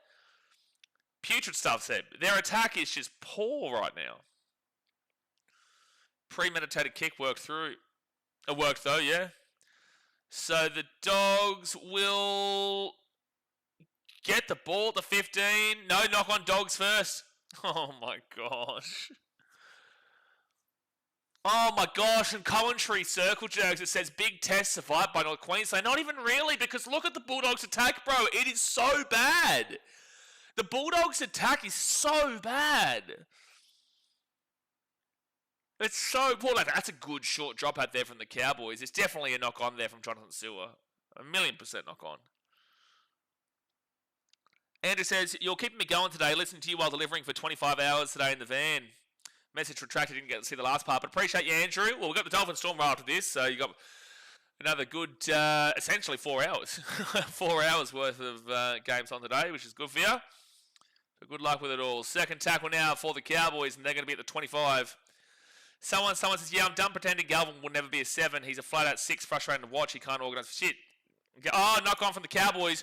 Well, I will say, Dogs fans, here's your benefit to today. The benefit is the Cowboys do look like this might be one of their off games. So this could be one of the biggest dribble fests of all time, the way it's going. If the Cowboys continue to play like it is, I'm telling you, this might be one of the biggest dribble fests of all time. Someone member for 47 months has closing in on the 50, mate. Not too long away until the 50 bomb. Get around you. Appreciate you for the support. Stephen Crichton, 9 metres out now from the line. Second tackle. Please show us some attack. I'm begging, Dogs. I'm begging. I'm losing my mind, and I am not a Dogs fan. I'm losing. Lachlan Galvin. It's going to be knock on Cowboys. I nearly lost my mind. It's beautiful weather, Jonah. Beautiful weather here. Nothing wrong with it.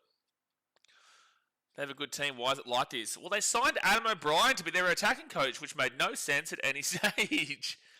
Says it might be a long day. It might be a long day here, mate. We might be in for a long one. Might be in for a long one. Definitely a knock on there from Hillam Lukey. Edson says, hey, mate, is a core always this empty? Welcome back to the Dogs crowd. So 5 years ago. So Bronson Seri is going to be at the 15, even though like a core is usually pretty empty. It's usually not a stadium you want to watch week to week rugby league in. It's good for like the big games, but not for the regular season games. But welcome back to Dogs crowds of the early 2020s and late 2010s. It is the early game on a Friday though. With that being said, you know, you would have liked it a bit better. Josh Curran, he's going to be 10 metres away from the line. He'll get taken back to the 15, third tackle. Jared says, hey, everyone, love the clean-shaven face. Also rips the legend. That is Jay Hayes. Thoughts and prayers go to the man, one of the best mods and people. Mate, unbelievable, man. Unbelievable mod. He's still watching on from above, don't you worry. Lachlan Galvin, straight through. What the hell was that defense, North Queensland? Oh, this is a schmuzzle game. Well done on Lachlan Galvin. He's gone straight through. That was so strange. That should never have been scored. That should just never have been scored. I don't know if it is a shepherd. There was like a man there, but no way is that a shepherd. Like, no, just no. I know, like, it was so awkward that you thought maybe there's like a shepherd, but no, Jacob Preston's done nothing wrong there. I'm sorry, Lockie, I'm sorry. I feel like I'm going to be telling people sorry for having to watch this game by the end of it, but try confirmed here for the Doggies, and it's 4-0 with the kid to come. I understand some of the way you thought originally maybe, but Presto was on his left-hand side. He is going through the line. The Cowboys make the decision to tackle him, but also they don't even tackle him, and I don't even know how Lachlan Galvin's gone through the line because that defense was just so poor. Don't even understand. I do understand that I don't understand. Jack says the Bulldogs are pathetic. They would be relegated from the Super League. Let's not go that far. Yeah, let's not go that far, brother. Let's not go that far. Leo Thompson suits a Dogs jersey. Yeah, he does look good in a Dogs jersey. Not that he's done anything for them so far, but he's only played a game in 9 minutes. A 6 great running game. 100%. I've been saying Lachlan Galvin's a 6 for years.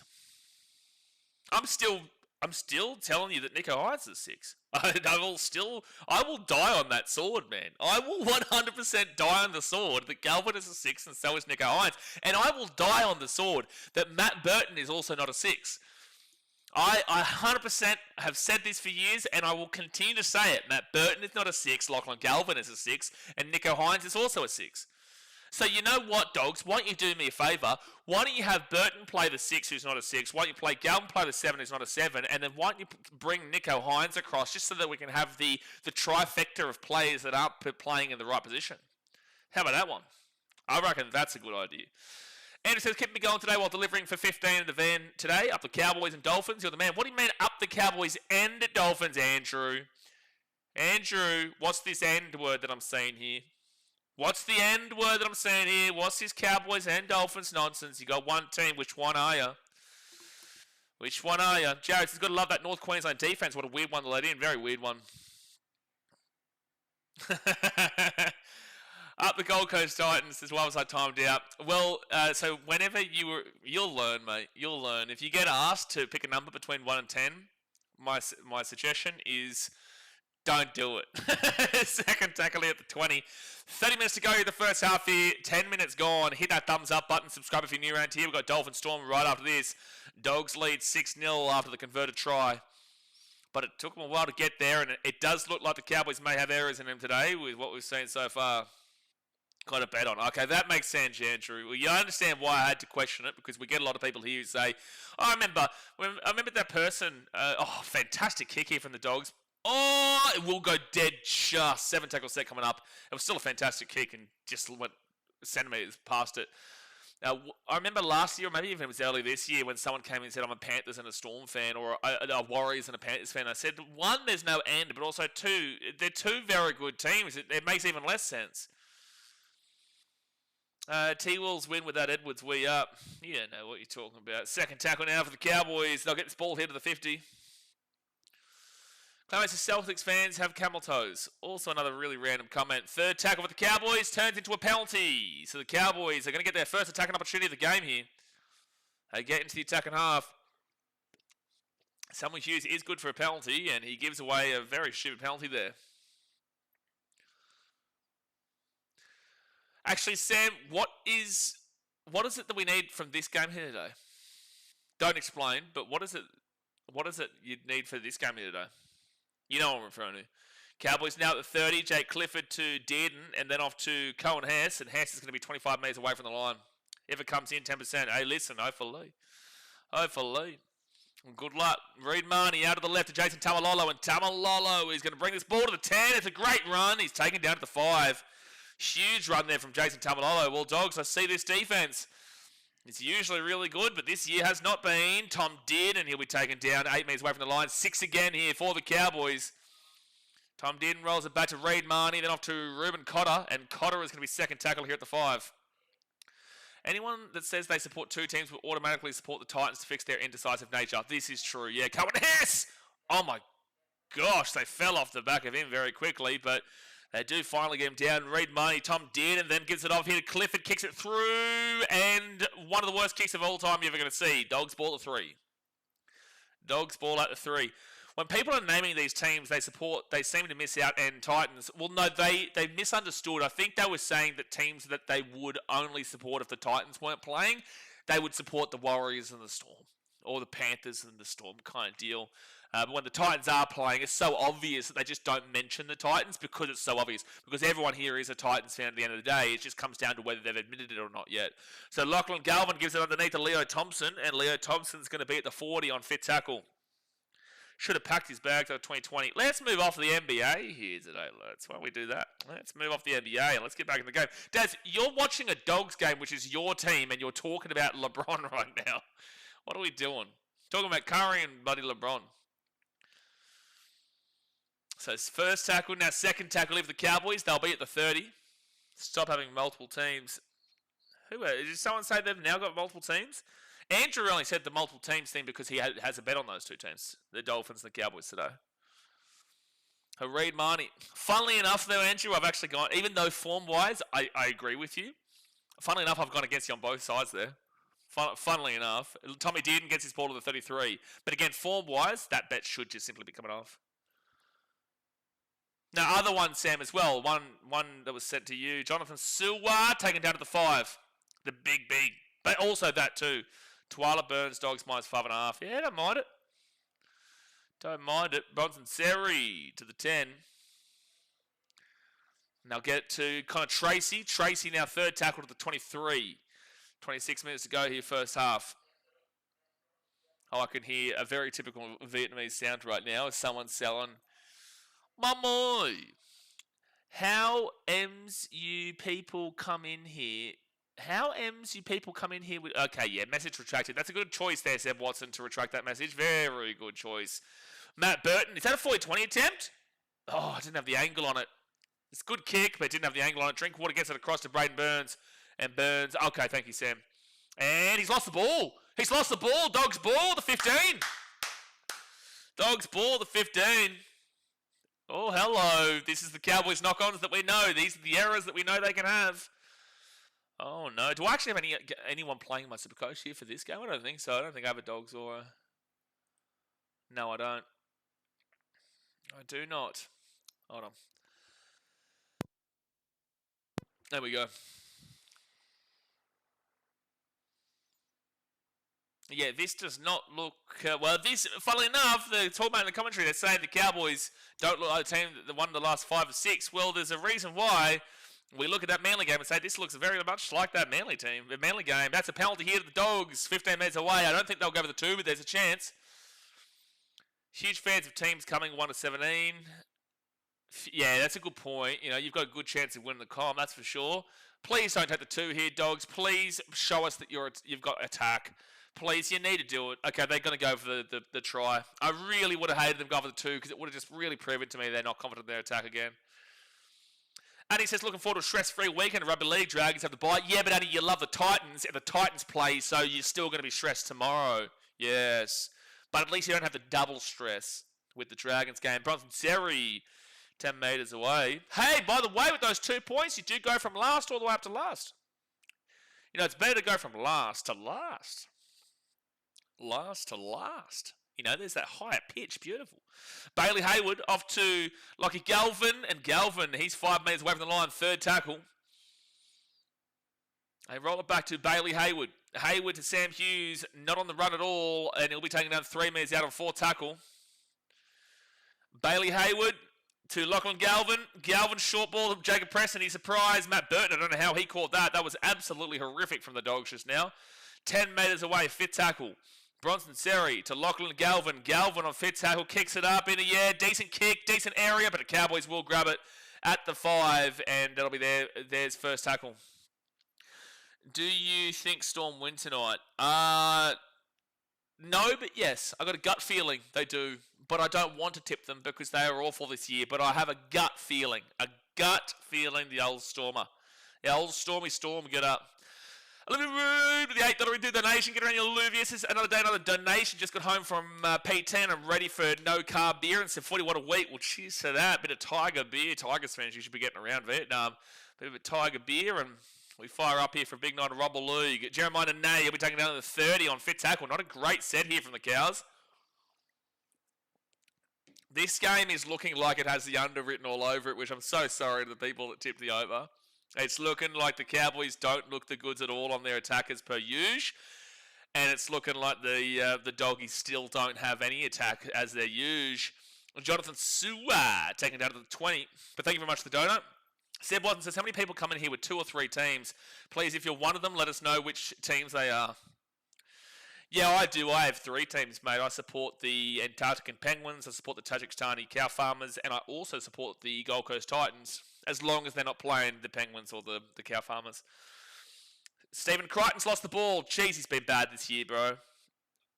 Jeez, he's been bad.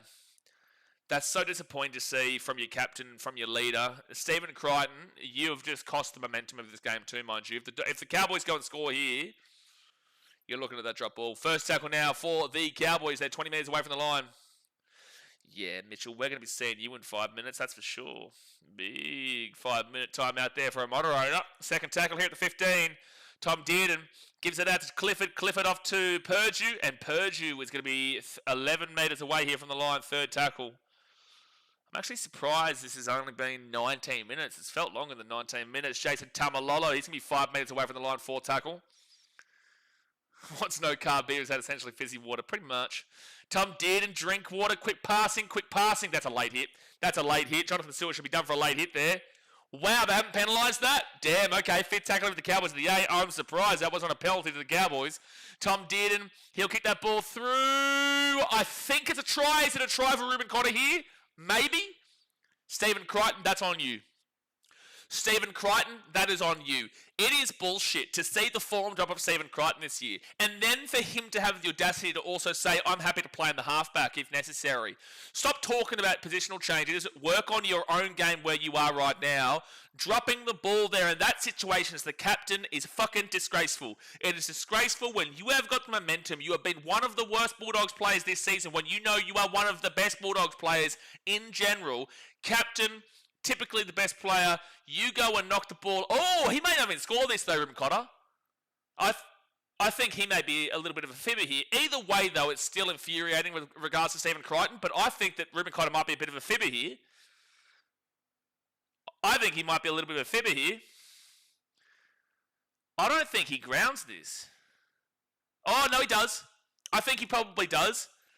It's gone up as a try. Yeah, there's probably enough there. It's probably enough to say this is a try, but geez, it was a...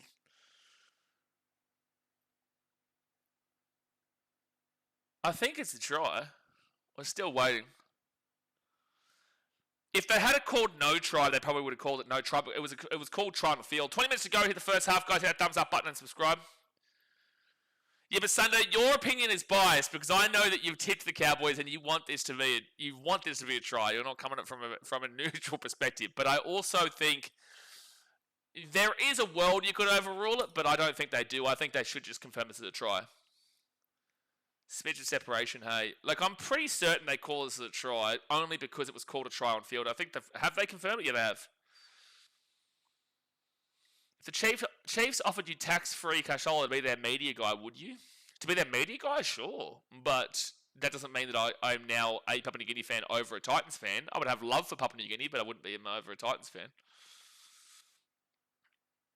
And they will get the kicks with a 6-6. With 20 minutes to go, the first half. Hit that thumbs up button and subscribe. Jared says, one of the best centers, but just seems to be off with a couple of brain fades and bad defensive reads is Odyssey from Critter. Absolutely. Because they were up 6-0. They had the momentum in this game. The Cowboys were making errors. They weren't looking great. You then gift them field position, 35 metres out from your line, 0 tackle, and then they go and score on 5th. The Cowboys are clearly not on today like they have been. This game has actually been quite poor quality from both these teams. But ultimately, the Bulldogs, Stephen Crichton, has just handed them a free try. They capitalised on an error, and now the Cowboys could run. They could run with that error and capitalise on it. Jared says, one of the... I already read that comment. And he says, the Dogs' attack is worse than my ex-wife's cooking. Dogs' attack is pretty bad, man. Second tackle now for the Cowboys at the 20. Game's gone, Clownmate says. Second tackle here for the Cows. They roll it back here to Reid Marnie. Off to McKaylee. McKaylee's going to be at the 30. Michael says Winston. He's a knob. It's third tackle now at the 30. Rolls it back to Reed Marnie. He'll get it to the 35. And that's actually a good tackle there from Bailey Hayward. Fourth tackle. Well, at least we've got a close game right now, but it is absolutely a bit of a schmozzle. Leo Thompson nearly done for eye tackle too. Fifth tackle on Jake Clifford. Stephen Crichton, you've got to turn up, man. Like, there's surely... I think New South Wales still select him, but there has to be some serious questions whether he can get in over Casey McLean right now or even Katoni Staggs. Second tackle here at the 23, and Bailey Hayward off to Jonathan Sewer, and Sewer out to the 35 and third tackle. Bob's is over under 46. Well, I said over pre-game very hesitantly. I right now would probably lean more so towards the under, but it's just such a difficult game to read, man, because it's all over the shop. But I'll probably go under from here, but pre-game I did say... No, sorry. Oh my gosh, that's an awful kick from the Dogs. And it's going to be a 7-tackle set here for the Cowboys at the 20. Oh, the Bulldogs are just throwing away any momentum they had in this game. I would probably... Yeah, I said over before the game. I'd probably go under now, though. But it still could be anything, man. There's still 20 minutes to go this first half. We actually have already seen 6 points each. I think the safer option might even actually be the over. Now, Cowboys will be taken down here at the 30 through Laybutt. No, that was Purdue. And now that'll be Zach Laybutt who brings it out to the 45. Hold on. Third tackle, Tamalolo at the 45 on the Dog side of the field. They're just so underwhelming, Canterbury. It's like they don't have... How have they gone from having a good clue to not having a clue in less than a year? It's not like they knew everything, but how did they go from looking okay, looking pretty good, even very good to an extent, but how did they go from looking like they did last year to looking like this? It's just such a significant drop-off, man.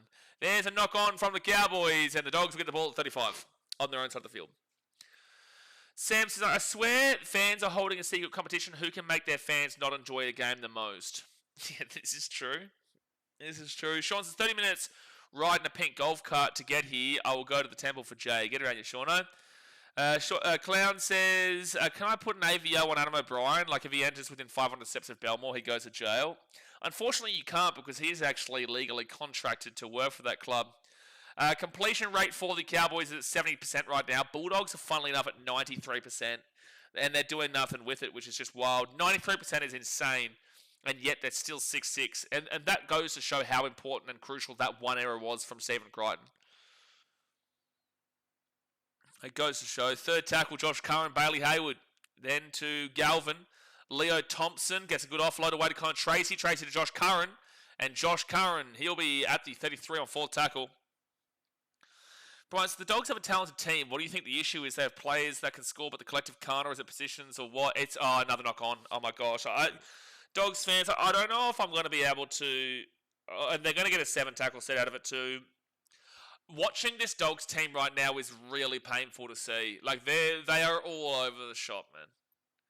It's actually quite embarrassing. And it's coming from a Titans fan, and I know my team's shit house, but come on.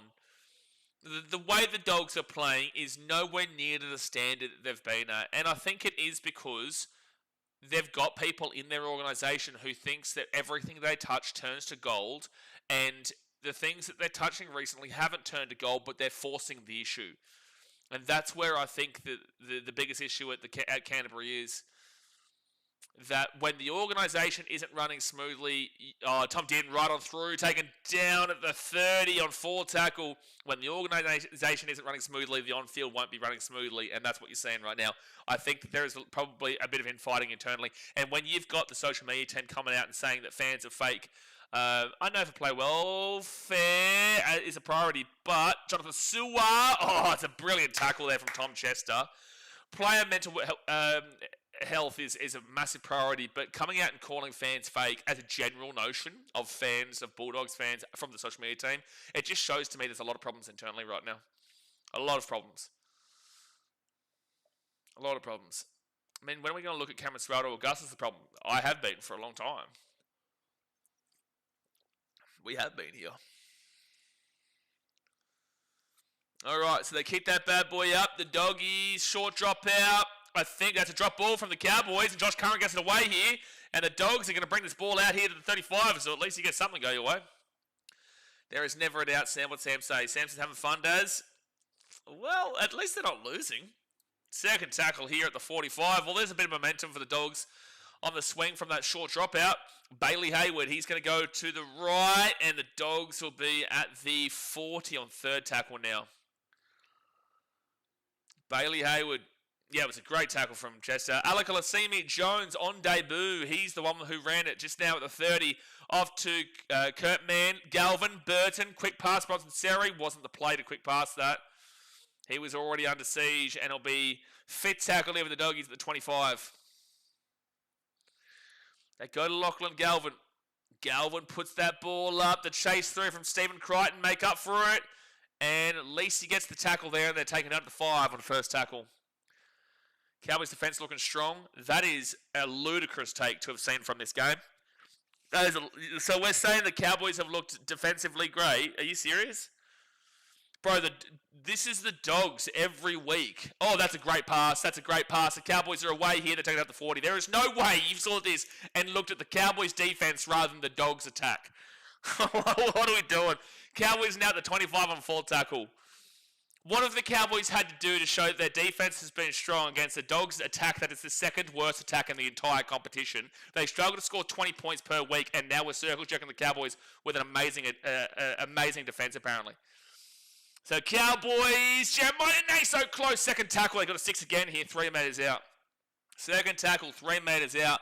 They roll it back off to Tom Dearden. Dearden now at the 10. Gets it across to Drinkwater. Drinkwater cuts it back to the left-hand side. Reed Marnie, he'll be taken down to the 13. Can someone go back and delete my comment about me getting a Cowboys tat if we lose? Hashtag never a doubt.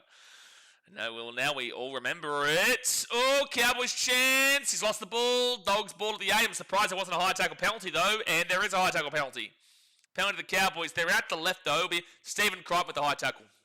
Stephen Crichton with the high tackle penalty. You couldn't write it. I'm telling you, their worst player this year is their captain. It's insane. Their worst player this year is their captain, bro. I know you love him. I know you do, but you have to really look at who your captain is right now in regards to how he's performing. You need to hold him accountable. He is your captain. You keep him there. He needs to stay there and pull himself out of this form, but he is in this form, and he is your captain. 3 metres out here from the line. Junior says Dogs 30% possession, 50% being in the Cowboy. Bro, watch the game and you will understand it's the Bulldogs attack, bro. This is every week. They are awful. And then they're going to let up a try like that. The Cowboys go straight on through there. Scott Drinkwater. Dogs, I'm so sorry. You have to watch this team right now. It is actually pathetic to watch. I'm crashing out watching the Canterbury Bulldogs right now. I'm crashing out. The Cowboys, again, just need to complete their sets. As long as they complete their sets, they are so bare basic. But if they complete their sets and play like normal, they will win their games. Dogs, you are infuriating. Stephen Crichton has given up a try from a knock-on, given up a try from a high tackle penalty on full tackle. It's actually insane. The Cowboys are doing nothing. The Dogs are doing everything wrong. This is the problem with watching Canterbury. They are the ones doing everything wrong right now, and yet they've got 93% in regards to the set completion. Their completion rate is 93%. You are doing everything wrong. This team's not doing anything special, but they're playing a team that is doing everything wrong. You had the momentum, and then you knocked the ball on in your own area, under no pressure, mind you. The Cowboys hadn't provided any pressure throughout this game. You knocked the ball on out of nowhere, allow that free try down the fifth tackle because of that, and then this one here, your captain, again, the leader of your team, has given away a high tackle penalty at the end of the set to allow a fresh set right in front of the line, and they concede again. And this is why I'm crashing out, because there should be such a better expectation here for this Dogs team this year. You are very close to going to the bottom 4 right now, and it is a schmozzle. For all the people in the organisation who thinks their shit doesn't stink, and that the club, because they've had a good couple of years, means that they're just going to permanently have a good couple of years, well, clearly everything you touch isn't turning to gold right now. So why don't you start figuring out why your attack is as poor as it is, even when you were good last year, before Adam O'Brien. This is the issue. They will blame Adam O'Brien O'Brien, and he is a part of the blame for sure. But the Dogs have not had good attack through their last couple of years. So look at Cameron Ciraldo. Look at the attacking options. Look at the coaching team. Who was the one who decided to sign Adam O'Brien? Because he was never known for his attack. He wasn't the one known for the attack there at the Newcastle Knights, but sure, you can claim that and say that that was the case, but they also came last year underneath him. So what was the intention to sign Adam O'Brien? Signing Justin Holbrook, who was an attacking coach of the Titans for the Roosters, that made sense as an attacking coach. Where has it made sense that Adam O'Brien should be getting signed here to benefit the attack? And this is why I lose my mind. This is why I lose my mind, because I love the game of rugby league and I'm passionate. Neither one of these teams are my team right now. And form-wise, we all know the Cowboys should be winning this game. But the fascinating thing with the Cowboys is that they're not great, but they get results because they just aren't as shit as the opposition, realistically. They have such good attack, but today has been one of their days where they've knocked the ball on quite a bit. They're down at 70% on the completion rate. They haven't had to do anything spectacular on the defense because the Dogs are doing jack shit with it, as they always do. Tom did. They should blow this game away here because the Dogs are so down in performance. They're so down on form right now. They look lazy. They look lethargic. They look slow. And you can pinpoint Montoya all you like. You can pinpoint individual players all you like, but it's the whole club right now. Tell me one player in your club right now that is playing at a legitimate level where they are expected to play. I couldn't, and that's a 40-20. They've allowed a 40-20. I might lose my mind. They've just given up a free 40-20. Oh my God. They had two players back there to defend the 40-20. They had two players back and they've allowed the 40-20. I was about to stop raging and then you give up that rage. Jonathan Stewart, you were right there. Lazy. Lazy from Jonathan Stewart getting back there. Connor Tracy, where are you? This is the issue that I have watching Dogs games right now. Why is there two players back and not one of them can stop the 40-20? He just watched it go over, Nikhil. It's amazing. So Griffin Neem, please, Cowboys score, please. I want you to run through them right now. I need you to run through them, Cowboys. Run through them. Run a train on them in front of our eyes right now. Third tackle here at the 5. 5 metres out from the line. Tom Dearden to Reed Marnie. Reed Marnie loses the ball. And this is the thing. If Crichton knocks this ball on, I'm walking away. These are the 15-0 tackle. Oh, it's an ex-Bulldogs player who knocked the ball on, by the way. Oh, man. It's never a quiet day here on the channel, is it? Never a quiet day here on this channel. Second tackle of the Dogs. They're going to be at the 35. Yeah, ex-Bulldogs play with the Aeros there. That's, yeah, I was saying. It's only game 1, and we have Storm Dolphins next game. Blaze going to need some meds. I need some meds now, mate. Need some meds now. 6 again here with the Dogs, and Con Tracy brings the ball out to the 50. Let's go see this amazing defense of the Cowboys here, Junior. Are you sure it's still the Cowboys defense, or is it the team that nearly threw that ball forward just then? Second tackle here at the 38. Get a sniffy jar. Oh, man, I need it. Burton gets the ball to the 20 on third tackle. My partner's probably just like, what on earth is happening right now? Bailey Hayward to Kurtman. Kurtman off to Jacob Preston, and Preston's going to be 5 metres out from the line. Bailey Hayward to Matt Burton. And 6 again here for the Bulldogs, 2 minutes away from the line. Cowboys defence reminds me of the Great Wall of China. Yeah, you must be watching a game from 15 years ago, 10 years ago. Give it off to Kurtman. And the Dogs will be taken down to the 10. Dogs need Connor Watson. Oh no, and Matt Burton's done something with his right hand. God bless him, man. I hope he's okay. Josh Curran, 5 metres away from the line. Third tackle. 5 metres away. Bailey Hayward to Kurtman. Lachlan Galvin at 6 again. And they're giving you so many opportunities here, Dogs. They're giving you 6 again after 6 again after 6 again. Bronson Seri taken down to 3 metres out. Oh my gosh. Please show us some attack here, Dogs, please. Oh, no. It's gone back to the 20. And Inari Tuala's taken to the 13. Third tackle. And Stephen Crichton, he brings his ball to the 5 on fourth tackle. Oh, it's outstanding stuff here, Bulldogs. It's outstanding attack. Lachlan Galvin, short ball into the line at the 10. It's fifth tackle, 5 metres out. This is outstanding attack. It's outstanding. Lachlan Galvin, Matt Burton kicks it through. Well, that was actually a good little kick, but and then they give away a penalty, did they? Oh my gosh. No, please don't. Oh my gosh. Oh my gosh. Oh my gosh. I can't deal with you dogs. I can't do it.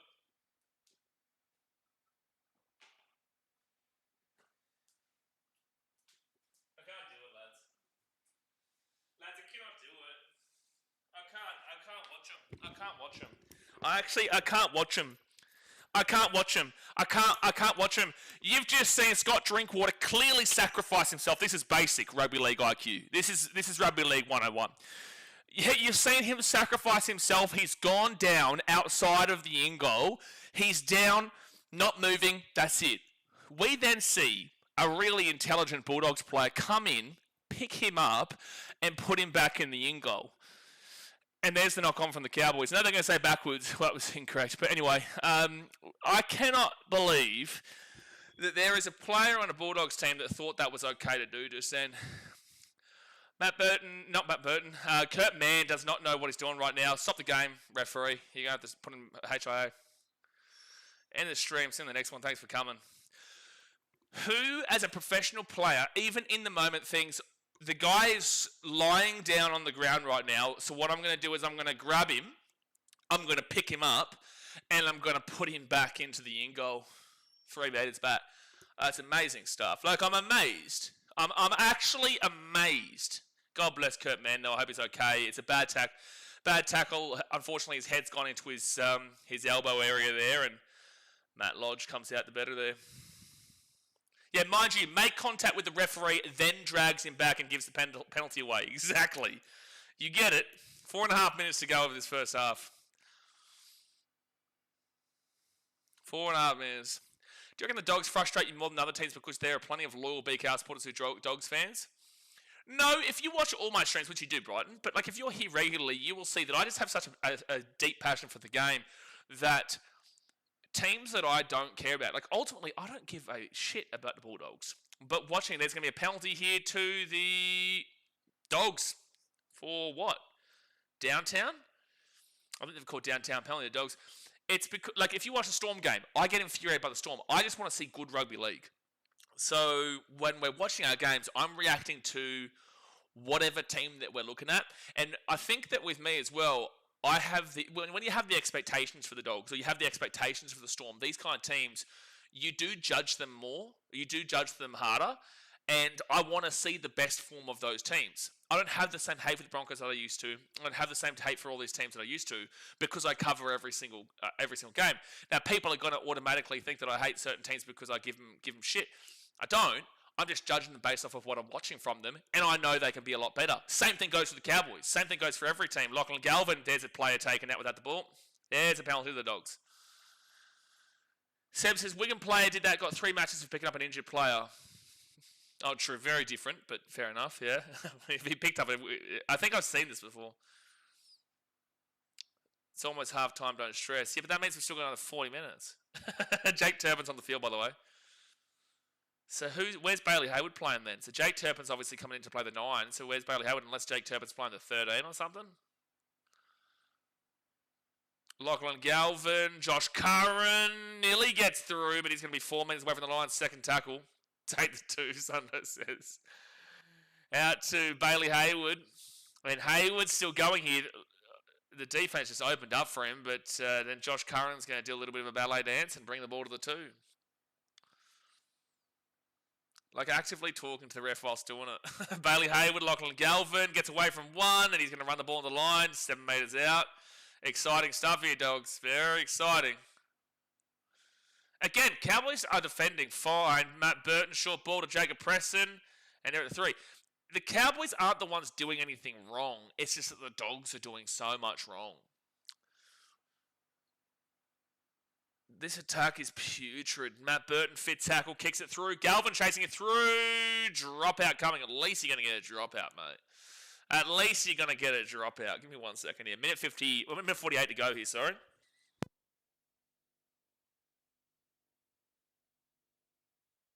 All right. Brighton says, this might mean nothing, but I didn't like how Reid was the only bloke who tried to help Kurt Mann. Not a single Dogs player even attempted to help him whilst he was stumbling. I didn't know that. I didn't see that. so I'm not going to have an opinion on it, but I trust your judgment. If that's the case, then yeah, that's pretty dog shit. So the Dogs will get the kick at the 45 on their own side of the field. Minute 20 to go here. This will be a big defensive set for the Cowboys, but also the Dogs are just awful to watch an attack.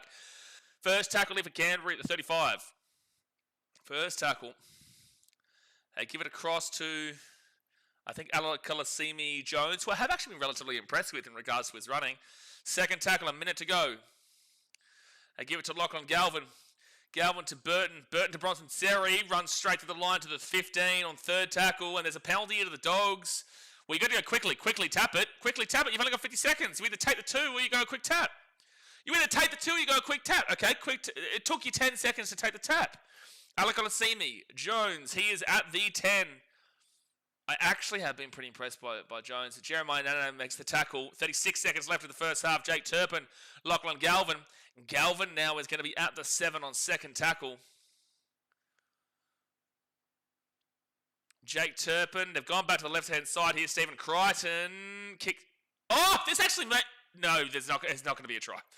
They're going to check this for some reason. Why? Like, even if this is off the Cowboys, it doesn't matter. Oh, they're saying maybe there's a push or interference? That would make it interesting, but I think it's fine. I didn't think there was I didn't think it was a penalty from the Cows. Jonathan Sewer coming through. Oh, he does actually take the player out. This is actually interesting. He takes the player out, not the ball, Scott Drinkwater. No way. You can't tell me that's shoulder to shoulder. You cannot tell me that's shoulder to shoulder. No way. No way. There's no way you can say that's... There's no way you can say this is shoulder to shoulder. Scott Drinkwater's completely taken him out before.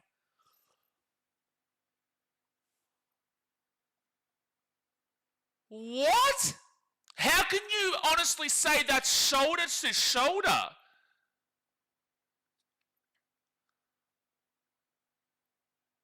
That is amazing to mind. How can you say their attacker is just putrid, the Dogs? But how can you say? Well, why did the Cowboys kick this ball just then? She says, fair call. You have no... Junior, do you deliberately just make comments just to be like the opposite? Because it makes no sense. It actually makes no sense how that was called the way it was called. How can you say it's shoulder to shoulder? He has made complete... I'm not even replying to you, Junior, because I know that you're just trying to be a troll. But how can you say it's shoulder to shoulder when the player Drinkwater, you've got Sewell running at a straight line, you've got Drinkwater coming off directly across. He hasn't hit the ball. He has directly collided with Sewell like a second or two before he's even gotten to the ball. He's collided with him a second or two beforehand. How is that shoulder to shoulder? Yeah, no, I think he is rage baiting. Moderators, just time him out because I'm not dealing with the rage bait because I'm already raging enough at this game. How can you say that a player that has come directly across and hits the player in his side, impacting the way that he's trying to get to the ball, and then he gets the ball afterwards? They're saying the Dogs are the ones who touch it last. Whatever. But how can you say that it is legal for a player to completely take this player out before he's got an opportunity to get to the ball? It doesn't even make any sense. Abagogo Stones would be a penalty try. I don't think you could call it as a penalty try because you can't guarantee that he's putting the ball down, which makes it an interesting call. But they've done the complete worst call. I'm not saying that it should have been a penalty try. It probably should have been a penalty, but then, and it probably then gets classed because you have to guarantee, for a penalty try, you have to guarantee he would have got that ball down. And I don't think he gets the ball down. But to say that the Cowboys are completely fine to completely take that player out from the play before he even gets the ball by a good second or two, like he completely takes him out, for them to say that's completely fine, Cowboys ball, just makes absolutely no sense. Which is why you're really frustrated with the situation. You can't say it's a guaranteed penalty try, no way. But you would say it's a penalty and potentially a bid, but definitely a penalty. Cosgrove says, bunker logic, you will only damage your own mental health by trying to do the mental gymnastics of their rulings. It just doesn't make any sense. It really doesn't. Just as rest in peace, Jay Hayes, thinking of him, his family and friends. Yeah, God bless him. God bless him. Marcus Times, his Dogs attack, talks are going. It's so bad. The Dogs' attack is so poor. We're about to go through the stats and whatnot here at halftime, but the Dogs' attack is pathetic. It really is. We are focusing right now on that call that was just made, but that's not to take away from how bad this Dogs' attack is. Like it really is. So at this point, they get it wrong just for the publicity. I think it is just. I really genuinely believe they make these kind of calls for rage bait, for engagement bait. Engagement rage bait is what we should say there. So again, my call would be definitely not a penalty try. I would want to look at it again to see if it's deliberate, but I want to see where his eyes were focusing. Like, is his eyes looking at the Dogs player, or is it looking at the ball? If it's looking at the ball, then it's just a penalty. If it's looking at the Dogs player before he then brings his eyes to the ball, then that would show intention, and then that would be a bin. So it would be a bin where his eyes are focused for the majority of the time. If his eyes are focused on the Dogs player and then the ball, that's a bin and a penalty. If his eyes are focused on the ball, it's just a penalty. But if but you can't call the penalty a try because you can't guarantee that it would have been a try. So yeah, anyway, that's my thoughts on that one. But let's go through the halftime stats here and read through it all. Dogs fans, I'd probably blurt your ears out because it's probably not going to be absolutely spectacular for you, but it's not as bad as you'd think. Actually, it's actually pretty good. You are actually really good just without the attack, statistically. But we'll talk about it now. So, guys, hit that likes button. Hit the like button, subscribe if you are new around here, and let's get into it. So the Bulldogs 6, Cowboys 12, this is at the Core Stadium in Sydney. The try for the Bulldogs was Lachlan Galvin, Stephen Crichton getting the conversion, with the Cowboys being Ruben Cotter and Scott Drinkwater, with the two conversions being from Jake Clifford. Possession-wise, well, Dogs have got more of the ball, 56% to 44% to the Bulldogs. You've got plenty more ball than the Cowboys, but as per usual, you're not doing anything with it. It's showing that you are actually holding on to the ball more. You are actually keeping the ball a lot more, and especially when you look at its completion rate, but you're not doing anything with the ball. This is the negative for the Bulldogs every week. Time of possession, 15 minutes and 8 seconds here for the Bulldogs. That's a lot of time of possession. Usually you see teams like who are winning the possession count at 13 minutes. They're at 15 minutes here. And then you go to the time of possession for the Cowboys, they're at 12:05. So we've seen over 27 minutes of gameplay here. That's pretty good. That's pretty solid there. You'd be pretty happy with that. Now, completion rate, 80% is a minimum that you're looking for. Well, the Bulldogs are at 88%. You've got no excuses, 23 from 26. You're not actually making mistakes. But when you did make mistakes, with that knock-on for Stephen Crichton, you gave up that try. You were up 6-0, then it was 6-6 like that, and then it's 12-6 like that. And that was off another penalty from Stephen Crichton, mind you. So the completion rate is really good. And most of the time, your completion rate is pretty solid, to be fair. Whilst the Cowboys, this is pretty typical, 71% completion rate. They're underneath the 80% with 15 from 21. They're providing you opportunities, but you're not taking it. And this is the Cowboys. They don't need to play. And this is not an insult. This is actually a compliment to Cowboys fans in a way. I know you'll take it as a negative because I'm not saying you're a stardom, buddy, unbelievable, fascinating team. You're a fascinating team because you're not amazing. But you're good enough to just win games if you just play at a regular level. If you just play at a normal level. 71% is not good. You can make errors. You've got enough attack in you to save those errors. But at the end of the day, you haven't been good here in a lot of ways here today. But yet you're still winning the game, which is what is a notion across these last few games, this last 5 or so weeks or whatever. It has been, whilst you've been winning games, they haven't been overtly unbelievable because even when you're scoring 46 points, you're giving up 34 points. Or the games against, obviously Manly was bad, but in games in general, you don't need to be spectacular. You just need to complete your sets and just get through it and you will win the game. Because your bad performances that can come against Manly were looking likely to happen today at the beginning part of this game, and the Dogs knocked the ball on and then gave away that penalty, and now you're up 12-6. So this is not an insult to the Cowboys. Again, I know you'll take it as an insult, but it's not an insult to the Cowboys. It's actually quite a good thing because it shows that if you can improve your actual internal form of your actual club and your actual gameplay, you will win games well, and you could be up there as a top 4 team if you actually change for the better as your own team rather than just kind of getting through the games, in my opinion. Which, again, can be disagreed with, but that's just what I'm taking from their games. Now, you go to the runs, 96 runs for the Bulldogs, 782 run metres for the Bulldogs. So they are 180-odd metres behind the 10 metres average per run. So they are making a lot of runs. 96 runs is a lot of runs, but 782 is not a lot of run metres for that amount of runs. 180 metres behind. Whilst the Cowboys, they're at 80 runs for 680 run metres. They're also 120 metres behind the 10 metres average per run. And this is what I'm saying. They're not playing spectacular. The Dogs are just playing absolutely awful. And the Cowboys are doing enough. They're not playing bad, the Cowboys. They're just not playing spectacular. 120 behind is not great, but it's okay. 200 behind, you're just like, well, that's your shit house. You should be doing more with the run meters. But the Cowboys are down by 100 metres with 16 less runs. They would be definitely winning the run metre department. You go to the post-contact metres, 306 here for the Bulldogs, 214 for the Cowboys. So even if you give those now 15 more runs to the Cowboys, they would still be behind 306. They'd probably be more so around the 270, maybe 280 mark on an assumption base. It's a hard metric to read. But the Bulldogs are probably winning the post-contact, but they're definitely not winning the actual run meters department. You go to the line breaks, 2-1 to the Cowboys. It's good for the Cows. It's fine for the Dogs. But it's okay overall. You go to the average set distance. And this is what I'm saying. Cowboys fans will take it as a negative, but this is proving to the point of what I'm saying, even though you are still winning. 25 metres and under on an average set distance, the pathetic turn the stream off. 25 to 30 is disgusting. 30 to 35 is underwhelming. 35 to 40 is hitting the marker. 40 to 45 is great. 45 to 50 is fantastic. And 50 plus is perfect. Well, the Cowboys, you're at 32.39, so you're in the underwhelming category. You're not making many metres. 32 metres per set on average. Again, both your tries have come off the knock-on from Stephen Crichton, the penalty from Stephen Crichton in his own 10. So 32.39 is not good enough. But yeah, you're still winning. This is what I'm saying. The Dogs, they're not even underwhelming.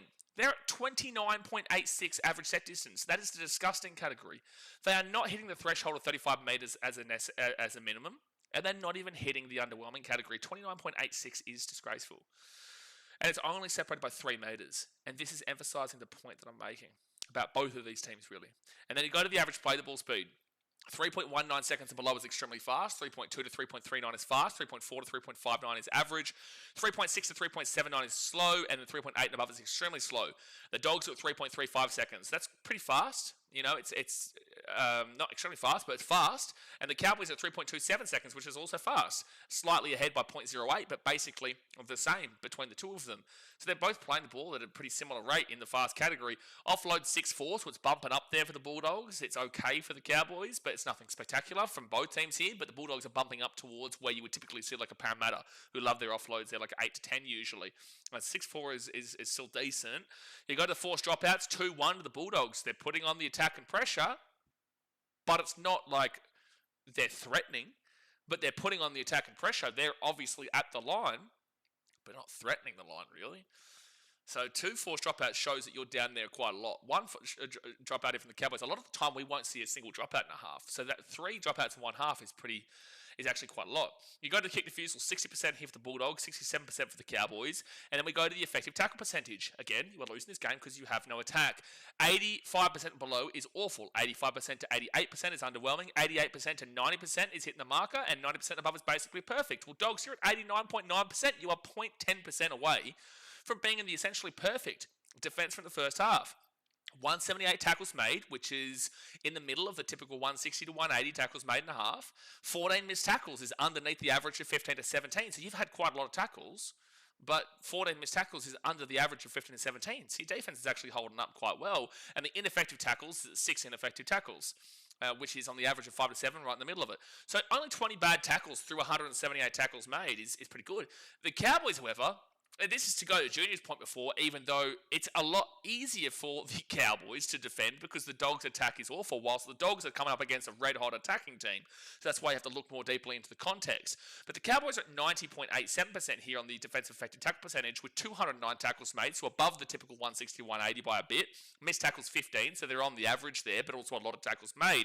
And then you go to the ineffective tackles of 6, which is the same as the Dogs, but with those extra, 20, 31 tackles made, they've got the same amount of ineffective tackles. So they're into the perfect category is 90.87.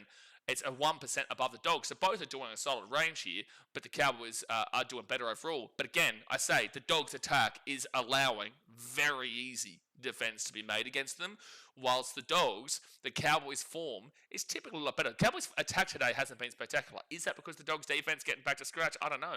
But there's two very different teams here in regards to the Dogs going up against a very heavy attacking Cowboys team, and a Cowboys team going up against a Dogs team that does not know how to attack to save their life. So both defenses are actually pretty good here in regards to the statistics on the effective tackle percentage. And then you go to the negative play.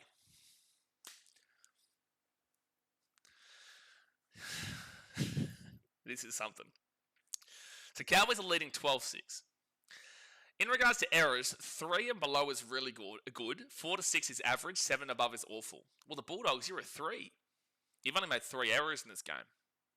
Cowboys have made 8 errors. The Cowboys have made 8 errors. A good team is putting a score past a team that has 8 errors in the first half. I am really starting to believe you may struggle to miss the 8 this year, make the 8 this year, Dogs. I'm starting to believe it. You may struggle to make the 8. Because you are in a really good category for errors. And completion rate is fantastic. The Cowboys' completion rate is poor, and they've made a lot of errors. Awful amount of errors. And they lead 12-6. It just continues to prove the point. It continues to emphasise the point with the Dogs. And then you go to the penalties conceded. 5 for the Cowboys. It's quite high. That's very high. And 3 for the Dogs. It's okay. It's getting up there, but it's okay. But 5 is really high. Ruck infringements, 2-2. Inside 10 metres, 3-0 to the Cowboys. So infringements-wise, the Cowboys have got 10 infringements to your 5. They're doubling your infringements, and they've also doubled, nearly tripled your errors. They are leading 12-6. So if you think that I'm unfairly and harshly criticising you Dogs fans, take a look at this team. Take a look at it. This is why it's rage-inducing. This is why I react the way that I do. Because I love the game of rugby league so much. And I expect better out of this Dogs team. And that performance just then, with those stats, I know they're down in the run meters department, with those stats should have been up like 24 to 12, if you want to go that way. Or 24 to 6 kind of deal. But again, you're the reason the Cowboys scored because you knocked on the ball at 35 through your captain, Stephen Crichton. And then your captain again gave away a penalty inside his own 10 metres for a high tackle on fifth tackle. I think it was 4th tackle. You are your own biggest detriment. The statistics there show a good team that is playing awful on attack. So I am still going to... I'm going to say the Cowboys... And before the game I said form-wise, head-wise, you really should be going the Cowboys, but the Bulldogs had a chance of an upset. Well, guess what? Those statistics just then showed that you do have a chance of an upset. But yet you are still playing awful attack. And that is why you probably go and lose this game. Because the Cowboys aren't a good defense. They're currently the 5th worst defense in the entire competition. And yet you've only got 6 points against them. How do you go and beat the Panthers 13+? How do you go and beat the Panthers 13+ for what? Their only loss of the season? To losing the games like you have against the Eels. To losing, really awful games like throughout this entire season. How do you do that? I don't understand it. The Panthers have lost 1 game. That's their only loss. And it's to this Dogs team. It really is fascinating. But the second half is about to start here, guys. It's 12-6 to the Cowboys. Hit that thumbs up button, subscribe. If you disagree with anything I said at halftime for either team, explain why you believe that I'm wrong. But the Dogs are going to bring this ball here to the 15. I'm always open to hearing why you believe I'm wrong. But you need to prove it. So Copboot says, Montoya should be pissed off. Crichton has not given him the ball in good position all year. Should have passed and passed when Montoya was in no position to improve. Madness to me. Agreed, but also Montoya makes a lot of errors. And the criticism is justified. A lot of the criticism in regards to the violent threats is disgusting, and unfortunately, it is a common theme with a lot of Bulldogs fans. Not all, at all, but unfortunately, it is a common theme. But Montoya, on a rugby league basis, still deserves criticism. But you're also right, because I remember it was last week or the week beforehand, maybe against the Eels, where he should have scored. They should have scored, but Stephen Crichton wouldn't pass the ball. It is a nightmare on that edge. On that side of the field with Montoya and Crichton. And Crichton's never going to be dropped. Montoya was the one who had to suffer between the two. If Crichton didn't have the name that he's had from the last couple of years, plus his Panthers days and plus his origin, I'm telling you, Crichton would have been the first to be dropped on his own. But Montoya deserved to be dropped. I just don't think it sorts anything out. But Crichton definitely deserves as much criticism because I actually genuinely believe this year, Stephen Crichton has been, due to expectation, and the quality of football he's been playing with, I would make the argument that he's been their worst player across the entirety of the year. And that's sad to say because last year I would have said he was the best centre in the comp, even above Herbie. I loved him. Still love him, but this year he's been awful. but because of his name, he's not going to get the criticism that Montoya does. Jacob says, no one should be worrying about Papua New Guinea. They're going to be just like the Dolphins and likely the Bears in their first season. They'll have a good first couple of years, and then they'll tail off. The Titans did that too. Titans didn't make the 1st 2 years, and then they got 3rd place in 2009, and then got 4th place in 2010, and in 2010 they made the preliminary final and lost to the Roosters. Ever since then, it's been downhill. But the Dolphins, they haven't made the finals yet in their first 3 years, and aren't looking like a finals position right now, right this very second for their 4th year. But they had a lot of hype. Papua New Guinea will have hype. Perth will have hype, but Perth are a middle child. Perth will come in, have 1 year of hype, and then Papua New Guinea will take their hype off them. People will forget about Perth. You watch. People will forget about Perth very quickly. Great running from Siteli Tupanua. Why was he on the bench? He'll be at the 30 now. They don't have the tackle count on the screen. I don't know if this is 4th tackle or 5th tackle here. I think it's 5th tackle. Matt Burton will put that ball up to the 15, to the 10. Dogs knock it back. Jacob Preston. They get it away off the Galvin at the 20. He gets it across here. Josh Curran. Stephen Crichton. He gets rid of the ball late, and then they knock the ball on Nari Tuala. You couldn't write it. They have no idea what they're doing in attack, bro. There's a challenge here. I can hear some noises right now. There's a challenge happening. Peter says, Critter, Gus and Serraldo all signed long-term deals recently that ended in 2031. Yeah, it's wild. They believe everything they touch turns to gold. If I missed a comment from before when I was doing my analysis at half time, obviously you can shoot it through now. Pete says, I think Adam O'Brien, he needs to look at what successful clubs are doing good and combine parts of each team's successful attack into a really good attack for the Bulldogs. Like, sure, but also that's just like common sense for everyone to be looking at what other clubs are doing and try to implement it into their own teams. The issue, though, and I'm not too sure what's happening. So Jeremiah Nene is down. God bless him. He's down injured right now. That's why we've got to stop. I thought I heard something about a challenge. But, yeah, like, sure, that's correct. But Adam O'Brien doesn't have a great history. There was no challenge. It was just, knock on Dogs and Cowboys ball now at the 13, first tackle. First tackle. Reed Martin out of the right. Silly Sausage says, Doggies need balls back. Wait, oh, no. Oh, the Dogs knocked the ball on. Well, they had the ball back and then they knocked it on. Yeah, they're going to say knock on here from the Dogs. Oh, they're going to challenge us here, the Dogs. Really? Was there a knock on Cowboys first? Brett says, I was just wondering if Critter could pull out a get-out clause to go play with Luai, but it sounds like he's locked in. So Critter signed to 2030, 2030. Well, that'd be so dog shit if he's with them and then he just decides to, like, so he's lost his ball backwards here, Matt Lodge. But hold on, no touch from a Bulldog yet. Unless they say knock on here. Oh no, it's definitely going to be a knock on from Alakasita B. Jones. I think Jones touches that first, man. You'd think Jones touches this first. Like, Burns is there. I don't know if I would have challenged this, man. Well, I guess they might have touched it simultaneously. It might be simultaneous, which might be which might just say it's Cowboys ball. This will be inconclusive. I think Jones just touches it first, but this might be inconclusive. Oh, yeah. No, it's just a knock-on. Yeah, I don't... Like, inconclusive could have been... I would have been more okay with an inconclusive, but unsuccessful is fine too. Like, I think he probably does touch it first. So this is kind of a rule. Yeah, probably could have said inconclusive, though.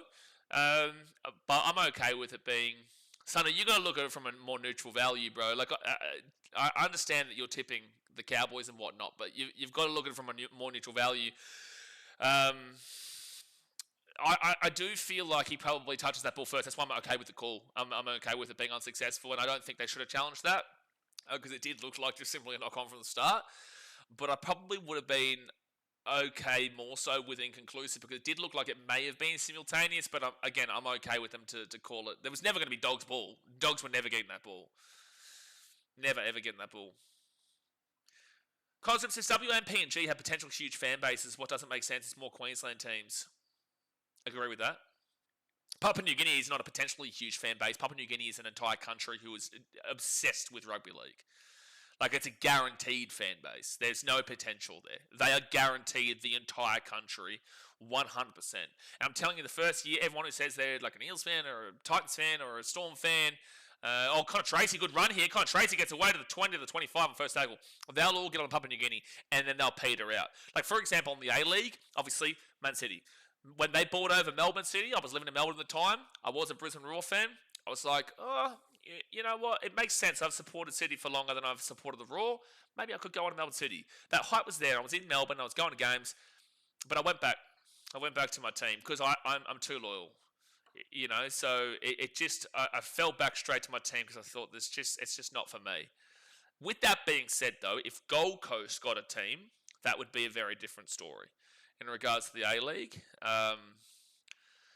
But I'm telling you, Papua New Guineans will just swarm that club. There will be an absolute swarm. And if you think Bulldogs fans are bad for when their players are playing bad, it'll be very interesting.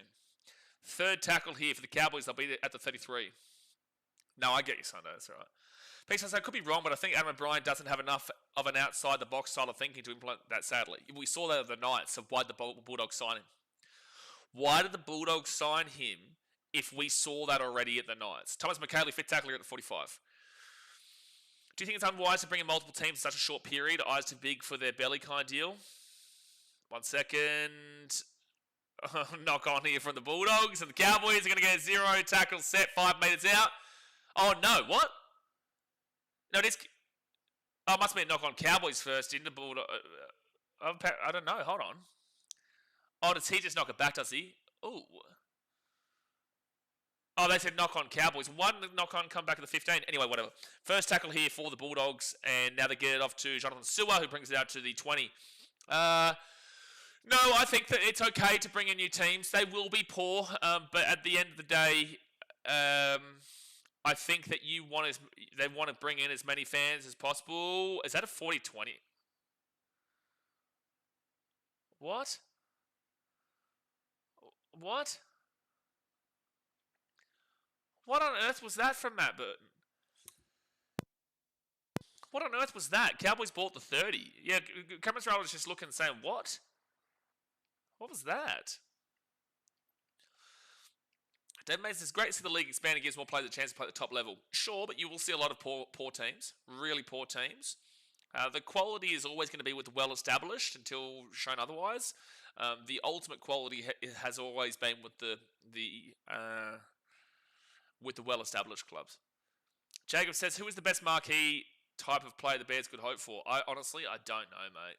It's a great question. But then again, we didn't even know Jerome Luai was on the table for Papua New Guinea, and they got him. We knew Johnson would go, but... Fourth tackle now for the Cowboys. Griffin Neem will be at the 40. 7 minutes into the second half here. And Reid Marnie taken down to the 25 on fifth tackle. It's bad for Perth because Papua New Guinea have the tax-free cash to spend and players that want to go play for them as they are from Papua New Guinea. Agree. Fifth tackle, Cowboys just go down with the ball. And so I'm saying Cowboys aren't playing well here, but the Bulldogs are just not good enough. Cowboys are doing what they need to do. Nothing more, just what they need to do. Wonder what Toby Sexton's up to. Well, Toby's off from the Catalans Dragons to the Perth Bears next year. Toby's their 7. Second tackler at the 30. He's currently playing with the Catalans Dragons, but he is the marquee 7 for the Perth Bears next year. Jay's Active says, Bears will have massive crowds in Sydney, though. Oh, my gosh. A knock-on from the Dogs.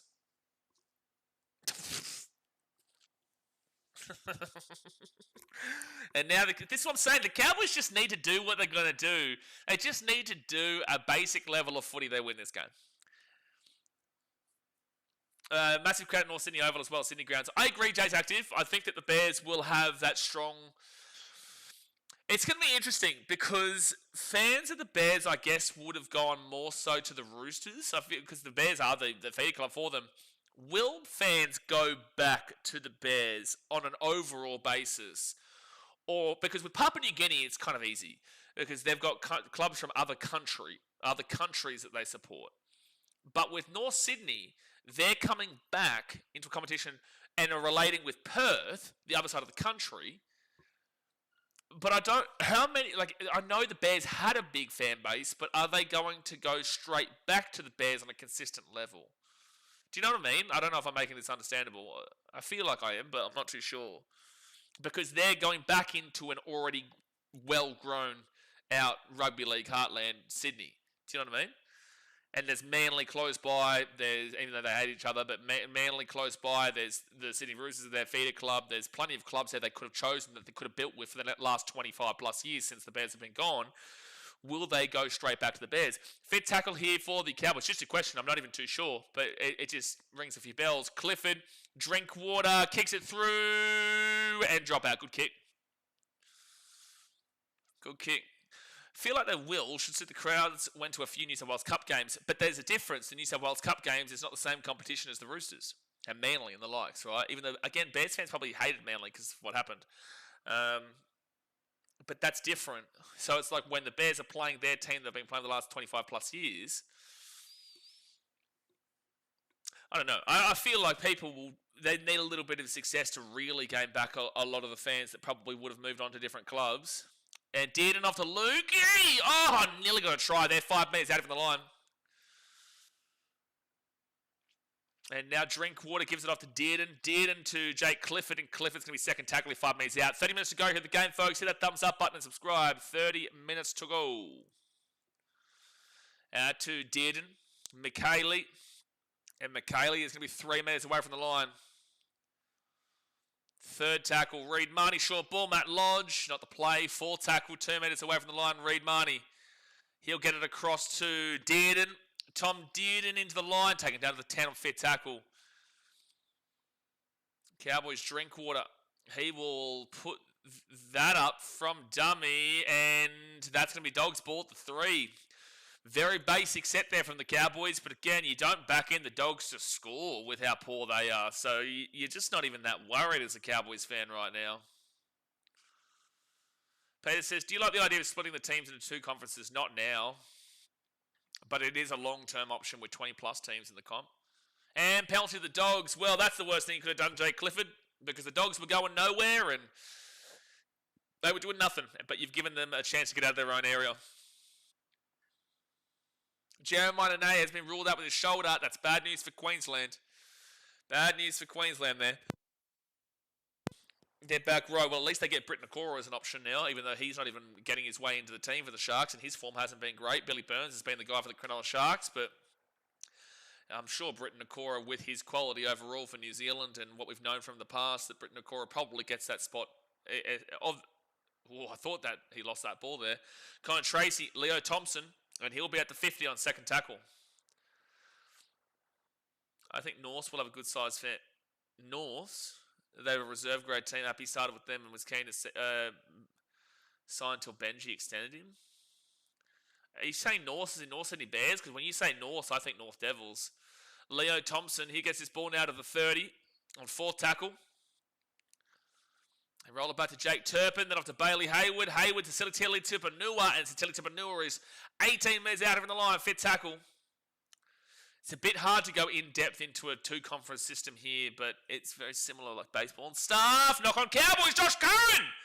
Out of nowhere, Josh Curran just scored. It's 12-10 with the kick to come. The Cowboys knocked the ball on. I think we're going to have to look and see if there's interference here, but Josh Curran will pick the ball out of nowhere and he'll score a try.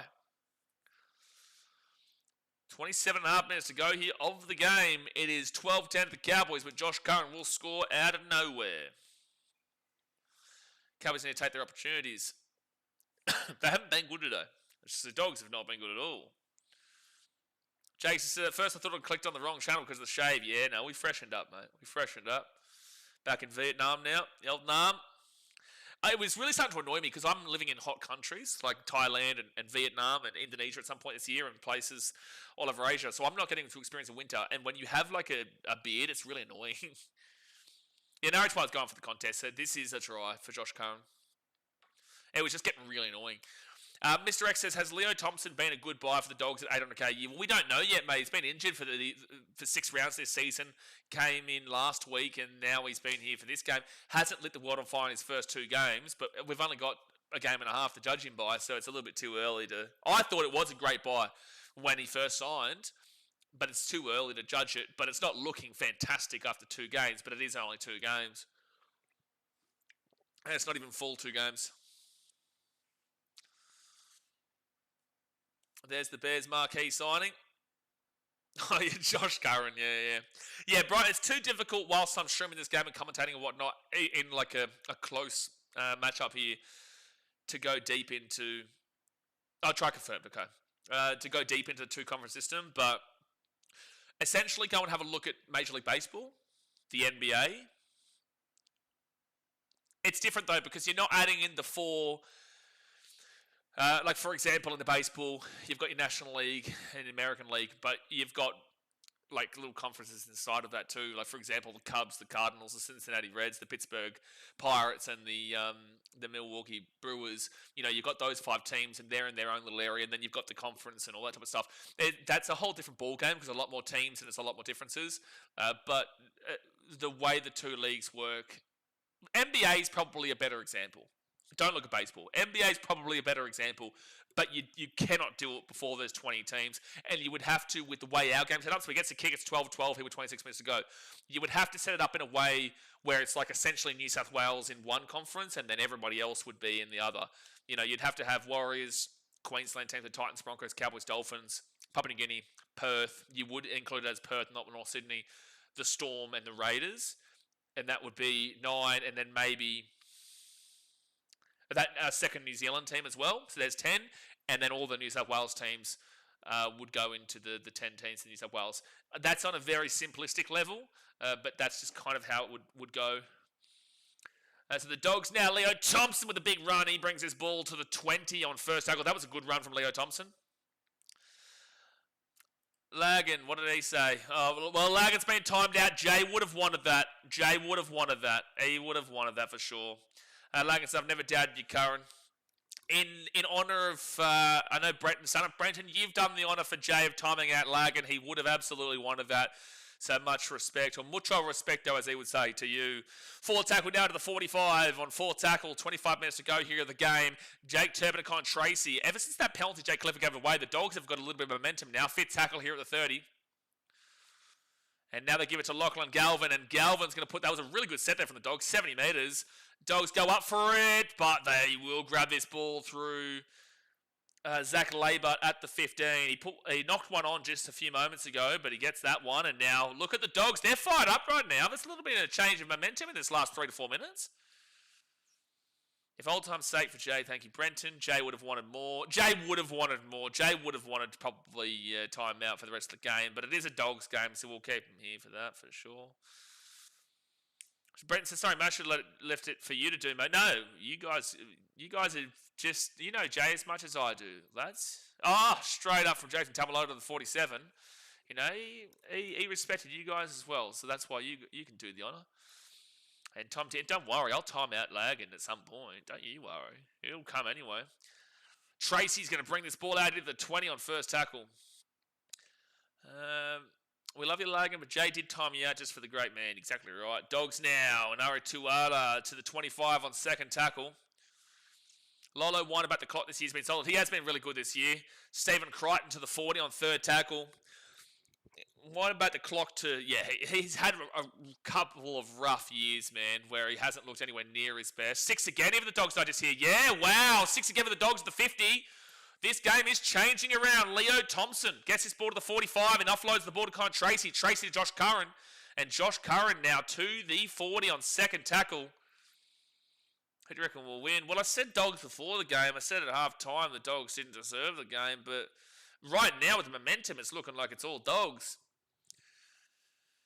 However, you just don't back him in for the tries. But their momentum shift has been dramatic. 4 tackle here at the 20.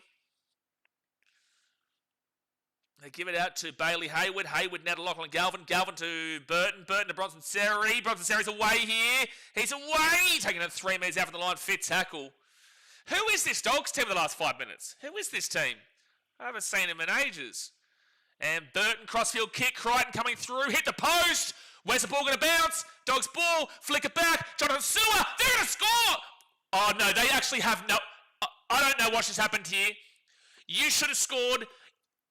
I don't know how Silver's dropped the ball there, if it's gone backwards, gone forwards. How has Galvin turned up for this? They've called no try here. I don't know what to call here. The Dogs may have scored, they may not have, but also they've absolutely butchered a guaranteed try on the wing because Jonathan Silver doesn't pass it, but they still may have scored. I don't know what to call. I don't know what to call here. 23 minutes to go here in the game. We're going to have to look at this in the bunker. So Burton kicks it across. It hits the goalpost.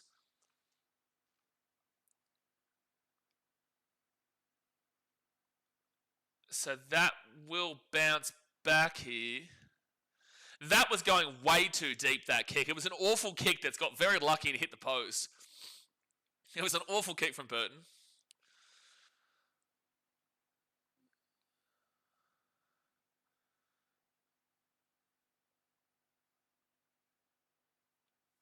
Helam Lukey might touch this and it goes forward.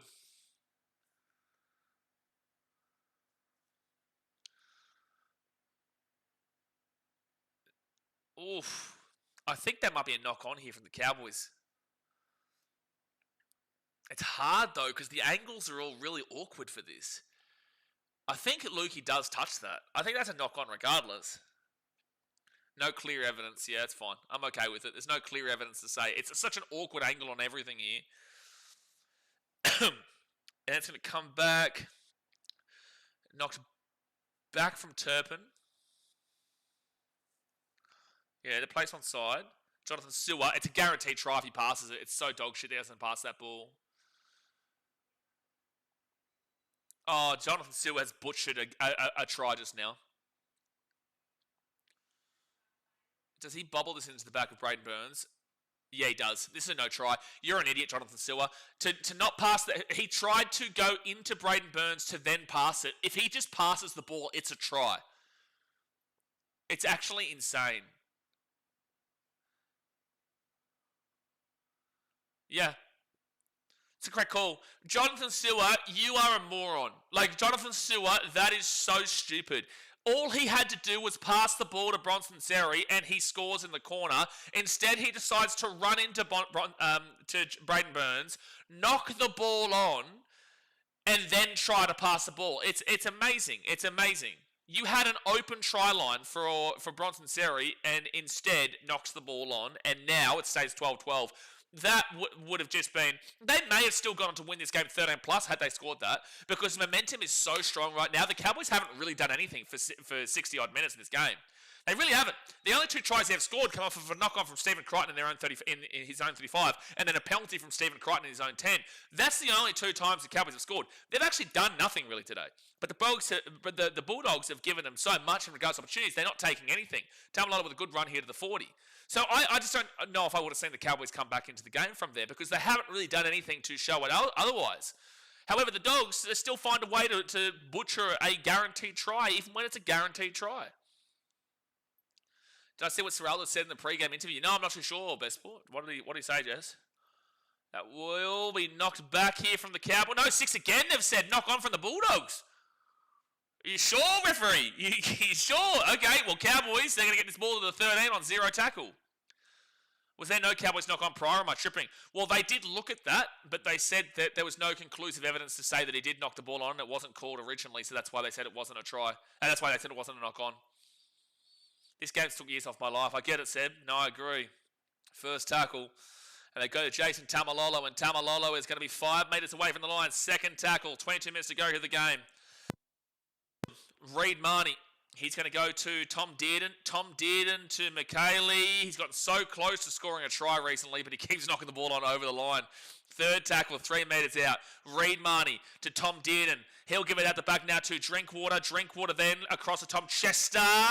He gets the offload away. Braden Burns! I don't think so. I think he's gone over the sideline. Wow, that was close. They're going to go to the bunker here, but I'm pretty certain his legs go down just... Yeah, Braden Burns doesn't know. I think he's out. I missed Trent Barrett there. I said it. Oh, no, Daz. No. Oh, no, please. So Burns still in.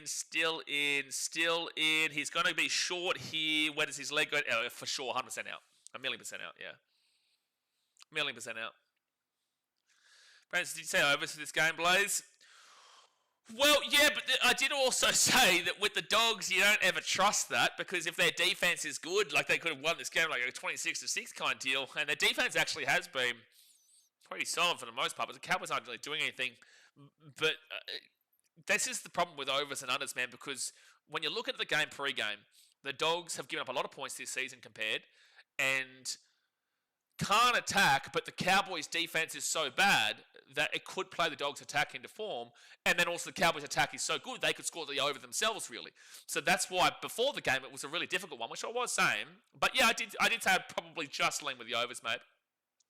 Blake Hart with the 56 months. Get around you, Blake. 56 months equals Titans scoring 56 points this week. You're absolutely spot on, son. Absolutely spot on. Benny West says some people say Dragons are bad. Complete your sets, please. Yeah, no, the Dragons haven't won a game this season, Benny West, so they're pretty right to be saying that. 4 tackle now to 42 for the Dogs. 20 minutes to go here of the game, folks. Hit that thumbs up button and subscribe. It is 12-12 still with 20 minutes to go. Benny always comes in so angry. There's not a comment that he makes that isn't just angry. Yeah, and it's also like defending the Dragons, weirdly enough. The ball goes up. It's going to be knocked back here for the Dogs. Still there. Ball still fit tackle. Jacob Preston kicks the ball through. Played out there by the Cowboys. Dogs ball at the 25. Ooh, Doggies have got an attacking opportunity here, but if there's a team that you never will guarantee a try here, and that is the Dogs. If there's a team that won't score here despite this momentum, it is the Canterbury Bulldogs. Jake Turpin, Matt Burton, good run by Birdo. He's 5 metres out from the line, third tackle. Jake Turpin, he'll get it to Lachlan Galvin. Galvin runs it himself and he'll be 4 metres out from the line, fourth tackle. At least it's been a close game. And they'll get it out to Burton, then off to Bronson Seri. Seri running back into the line, gets the offload away to Galvin. Galvin steps, he's looking for anybody, gives it to Leo Thompson. They're just dancing around back at the 10-15 now.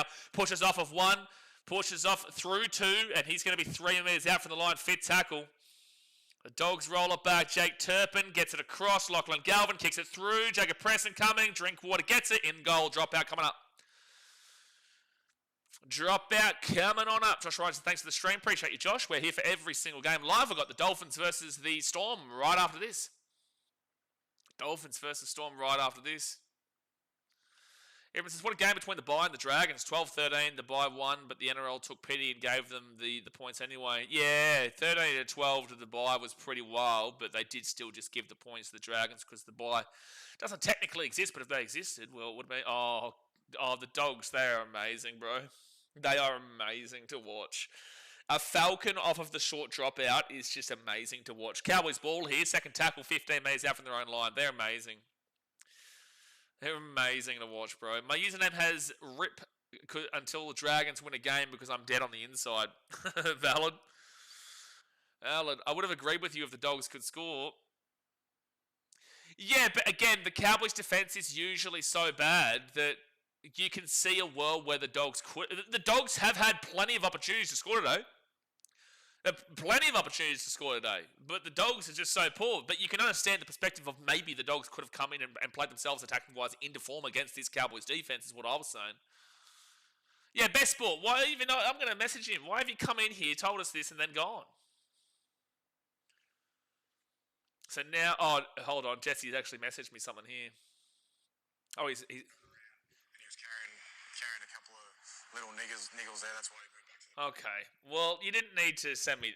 Okay. So 4 tackle now for the Dogs, and they're going to be at the 40. That was Cameron Serraldo on that thing.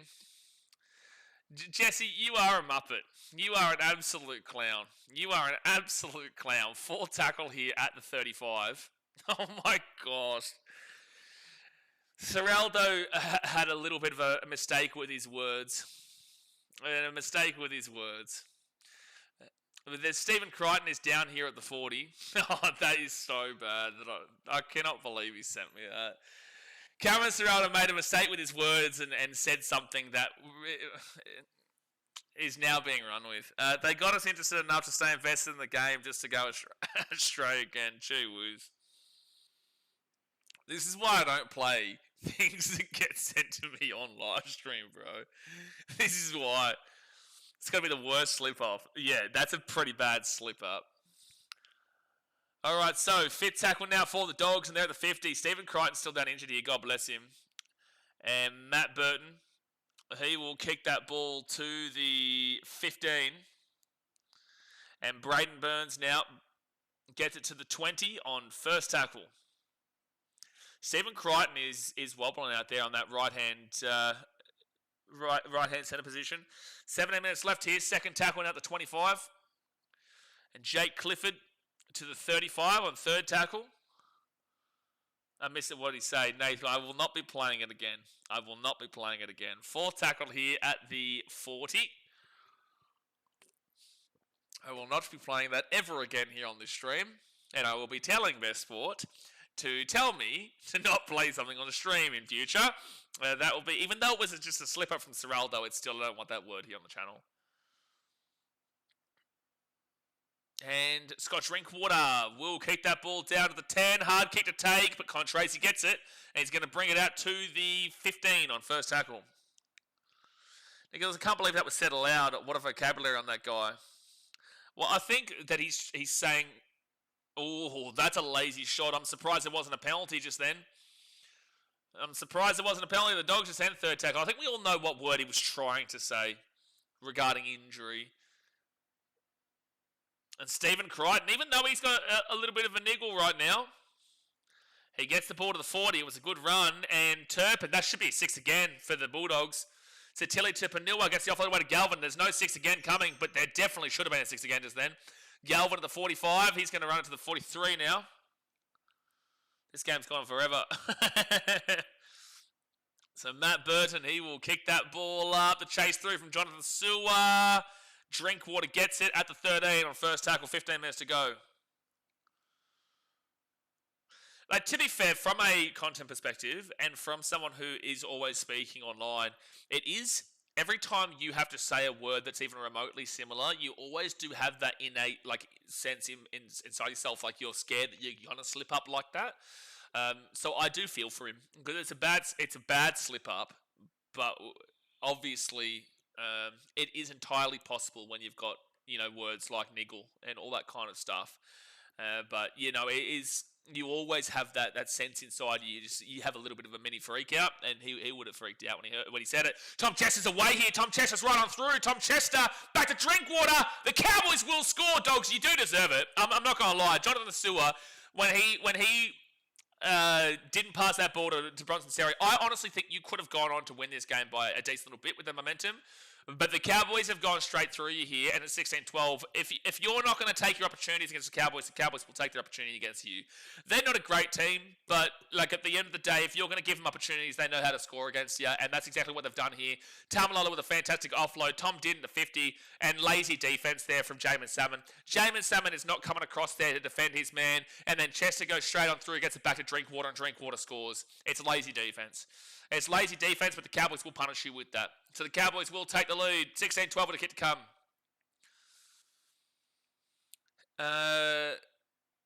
When's Drinky moving clubs, the coward?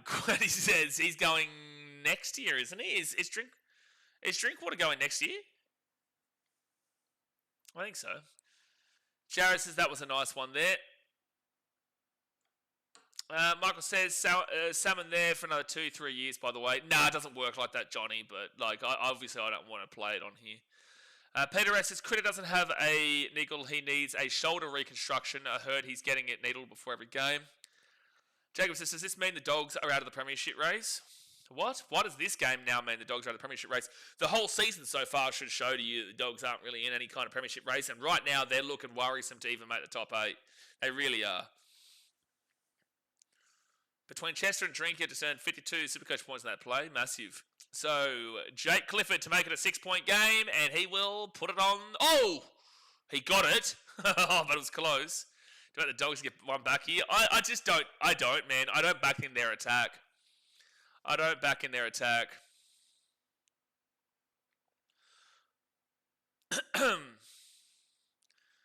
18-12 here with 13 minutes to go. Jay says, especially when you're going for the Cowboys in these types of games, we just got to stay on. Yeah, Cowboys aren't spectacular, but they should just get the job done here. It's what they do.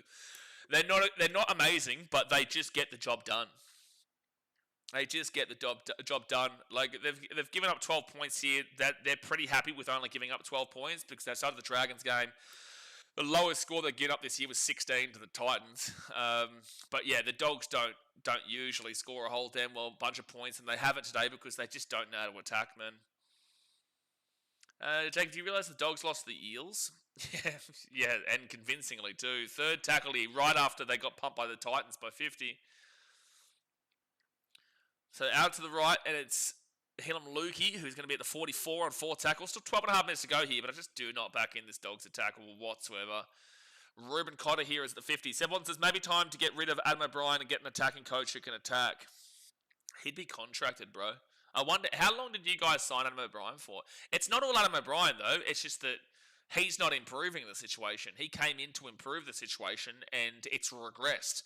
The Dogs' attack is the second worst attack in the entire competition statistically this year.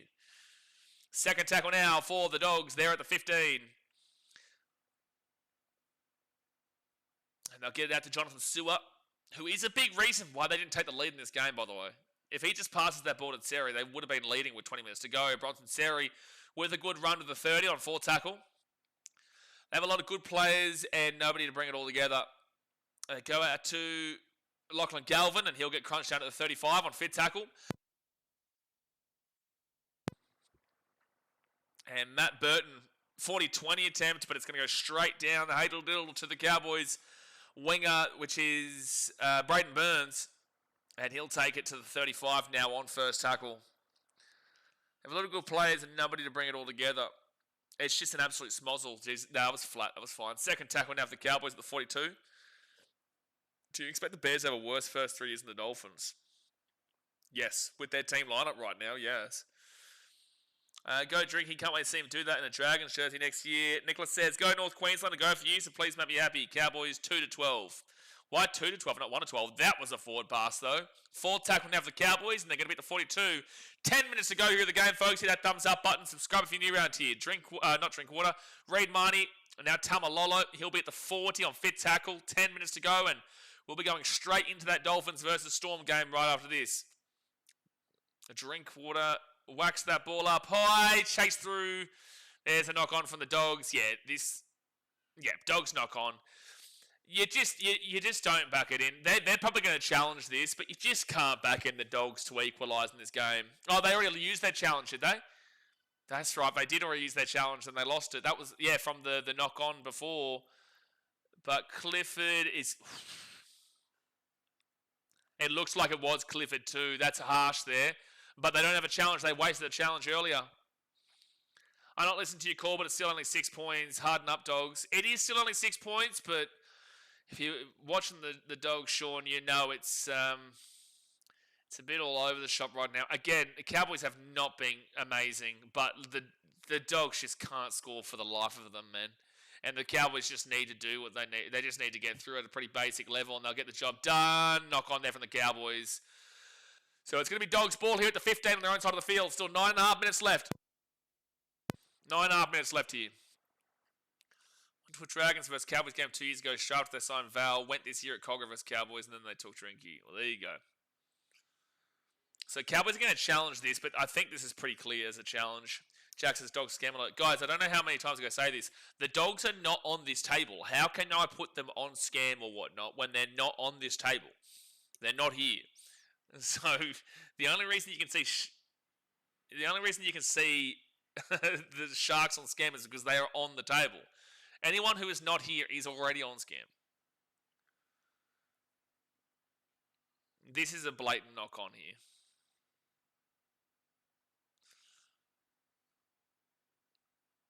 Yeah, it's a knock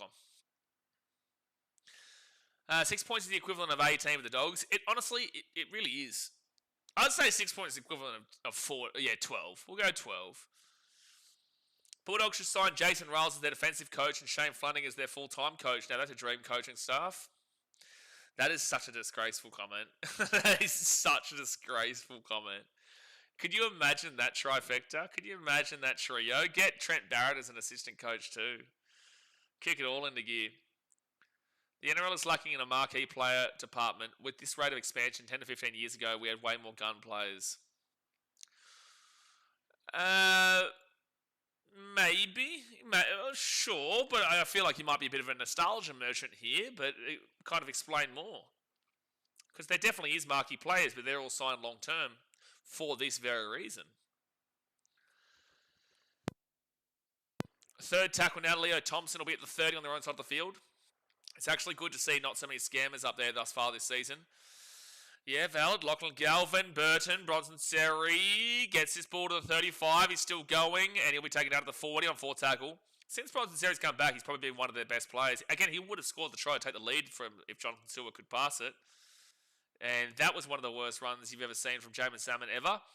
They'll get this ball to the 4 to the 50. Well, it actually ended up being good post contact from Jamin Salmon, but it was kind of more so due to weak defense from the Cowboys. Galvin kicks that one up. It's very, very bare at the moment from the Bulldogs. Nothing exciting is happening from them. They lost this game when Sewer didn't pass, is what I would say. They lost this game when Sewer didn't pass. Second tackle now, Tom Chester, the 25. If you go and win this game, Bulldogs, all good luck to you. But if you lose this game, it was because Sewer didn't pass. Ciala says, Hayward doesn't understand the basic concept of rugby league. He needs to go play touch footy to understand what an overlap is. He has no idea. Well, I said before the season that Bailey Hayward was an issue at the Dogs. Oh, no, why are you risking that pass? He's very lucky that went backwards there, Cohen Hess, but it's just so unnecessary when you're up 18-12 and you don't want to give the Dogs any form of attacking opportunity, even though they'll do nothing with it. Jason Tamalolo with a great run, gets a good offload away too. Jeez, Tamalolo's been good. They give it out to... they're away. Kick the ball back onto the inside. I think Reid Marnie might have been offside. He's lost the ball. I think he may have been offside anyway, so not scoring there might take away a penalty. But it will be a knock-on here from Reid Marnie. I do think he may have been offside, but again, it's not going to matter. They're just going to say it's a knock-on here. 7 minutes to go of the game. Marnie, yeah... He just dropped his lollies. The Dogs probably get the tackle anyway, but the Dogs will beat the 10. It was good ball movement from the Cows. Does your captain being a centre affect the team or not really? Not really. Why? Yeah, Reid is 100% offside, way offside. That's what I was thinking too. Because he was already standing still, waiting for the ball when the ball was at its peak in the air. Which leads me to believe that he was offside at the time. So the Bulldogs realistically should have gotten a penalty. But it really doesn't really matter. Momentum tracker has had the Bulldogs with momentum the entirety of the game. Really? You wish. And Leo... Oh, no. Leo Thompson's just dropped the ball coming out of his own 25. So Cowboys ball, Jason Tamalolo. This Dogs team, you have a genuine chance of going into 5th last this weekend. Just to really put that boot into you. I'm sorry to do it, but it has to be said. And mind you, you're not. I don't think you're waiting. Yeah, no, you're not waiting to be saved by a bye because you've already had one of your byes. It is like it's bad. I'm telling you, the Bulldogs are really poor. Third tackle here of the 9, and I don't think any Bulldogs fan is going to debate. I don't think any Bulldogs fan will disagree with my thought process on the Dogs. Jason Tamalolo, Tom Dearden to Drinkwater. Drinkwater short ball, and the Cowboys will be down at the 9 on 4 tackle now. They give it to Tom Dearden. Dearden to McKaylee. Oh, he's so close. He still can't get his first try. Reid Marnie kicks it through, played out there by the Dogs.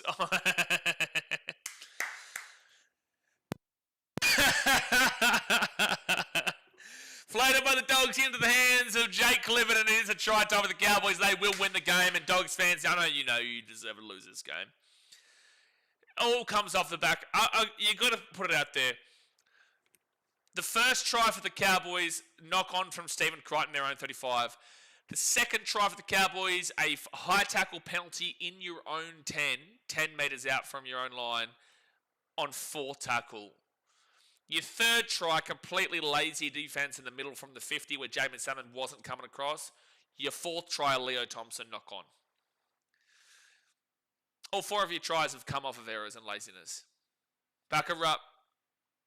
Back her up. Bulldogs are the GOAT, says you donkey. Me? Oh no.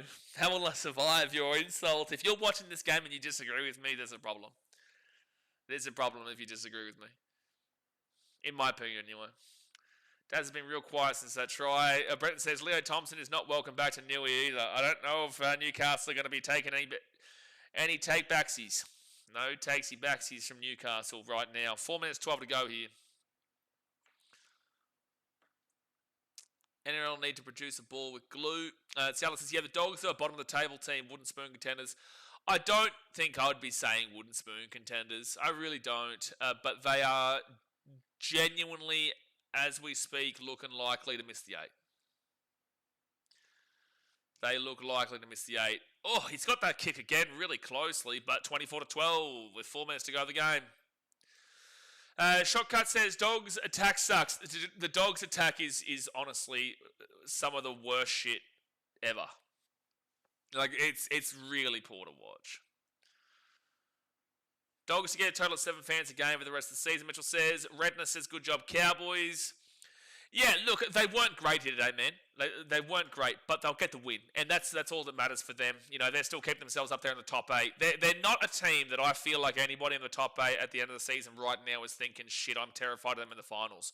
But they are a team that's going to be knocked on here from the Cowboys. The Bulldogs ball at their own 45. They will get the short kick. You know, the Cowboys right now are just needing to do the bare basics right, and they're going to win games because... Oh, Leo Thompson's knocked the ball on again, bro. Oh, Leo Thompson's knocked the ball on again, bro. He's knocked the ball on again. He's knocked the ball on again, man.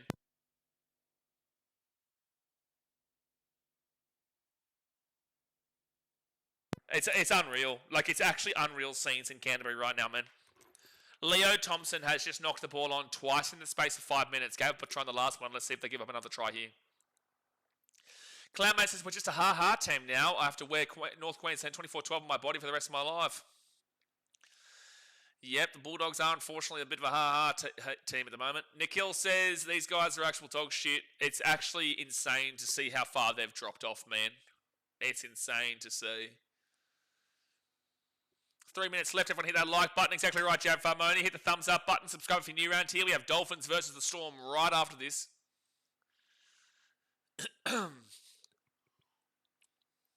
Oh, game 295 for Jason Tamalolo next week. Second tackle. Cowboys, I want you to score here on the basis that every try the Dogs have given up has been off of their errors. Drinkwater, Jake Clifford.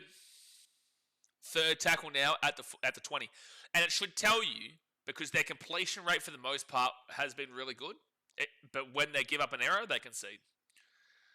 Dearden to Helam Lukey, and they're 18 metres out from the line. 2 minutes to go here of the game. Reed Marnie, Tom Dearden, short ball in the line, fit tackle, 9 metres out. Chester's claiming high here. Fit tackle, they go quickly. Braden Burns, try time. All 5 of the tries. Braden Burns will score, and it's 28-12 with a kick to come, and this makes all the sense here, Dogs, unfortunately. So, Dogs, surely the Cowboys missed this with how their kicking's going, even though they've been getting their kicks, they've been really tight. But a 16-point gap right now, it might be 8 at any moment now. With this loss, you will go below the Knights already. So you're about to go minus 51, which is the 4th worst differential in the comp. You're below the Knights now.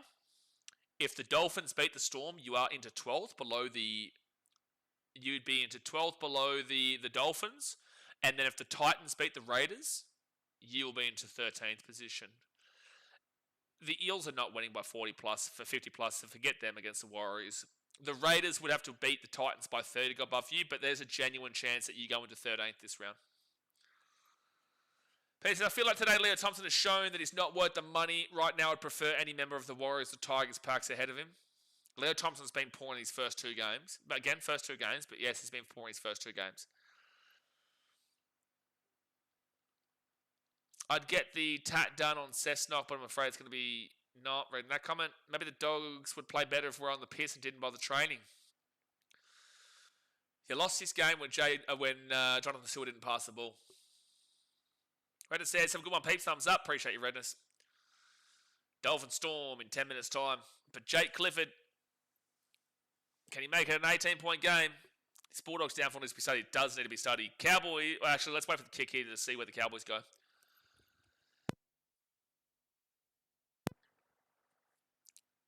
And from the right wing, yeah, I knew they were going to miss a kick because he's been shonky on the kicks tonight, even from in front, but he's been getting them, but shonky. So 16 points.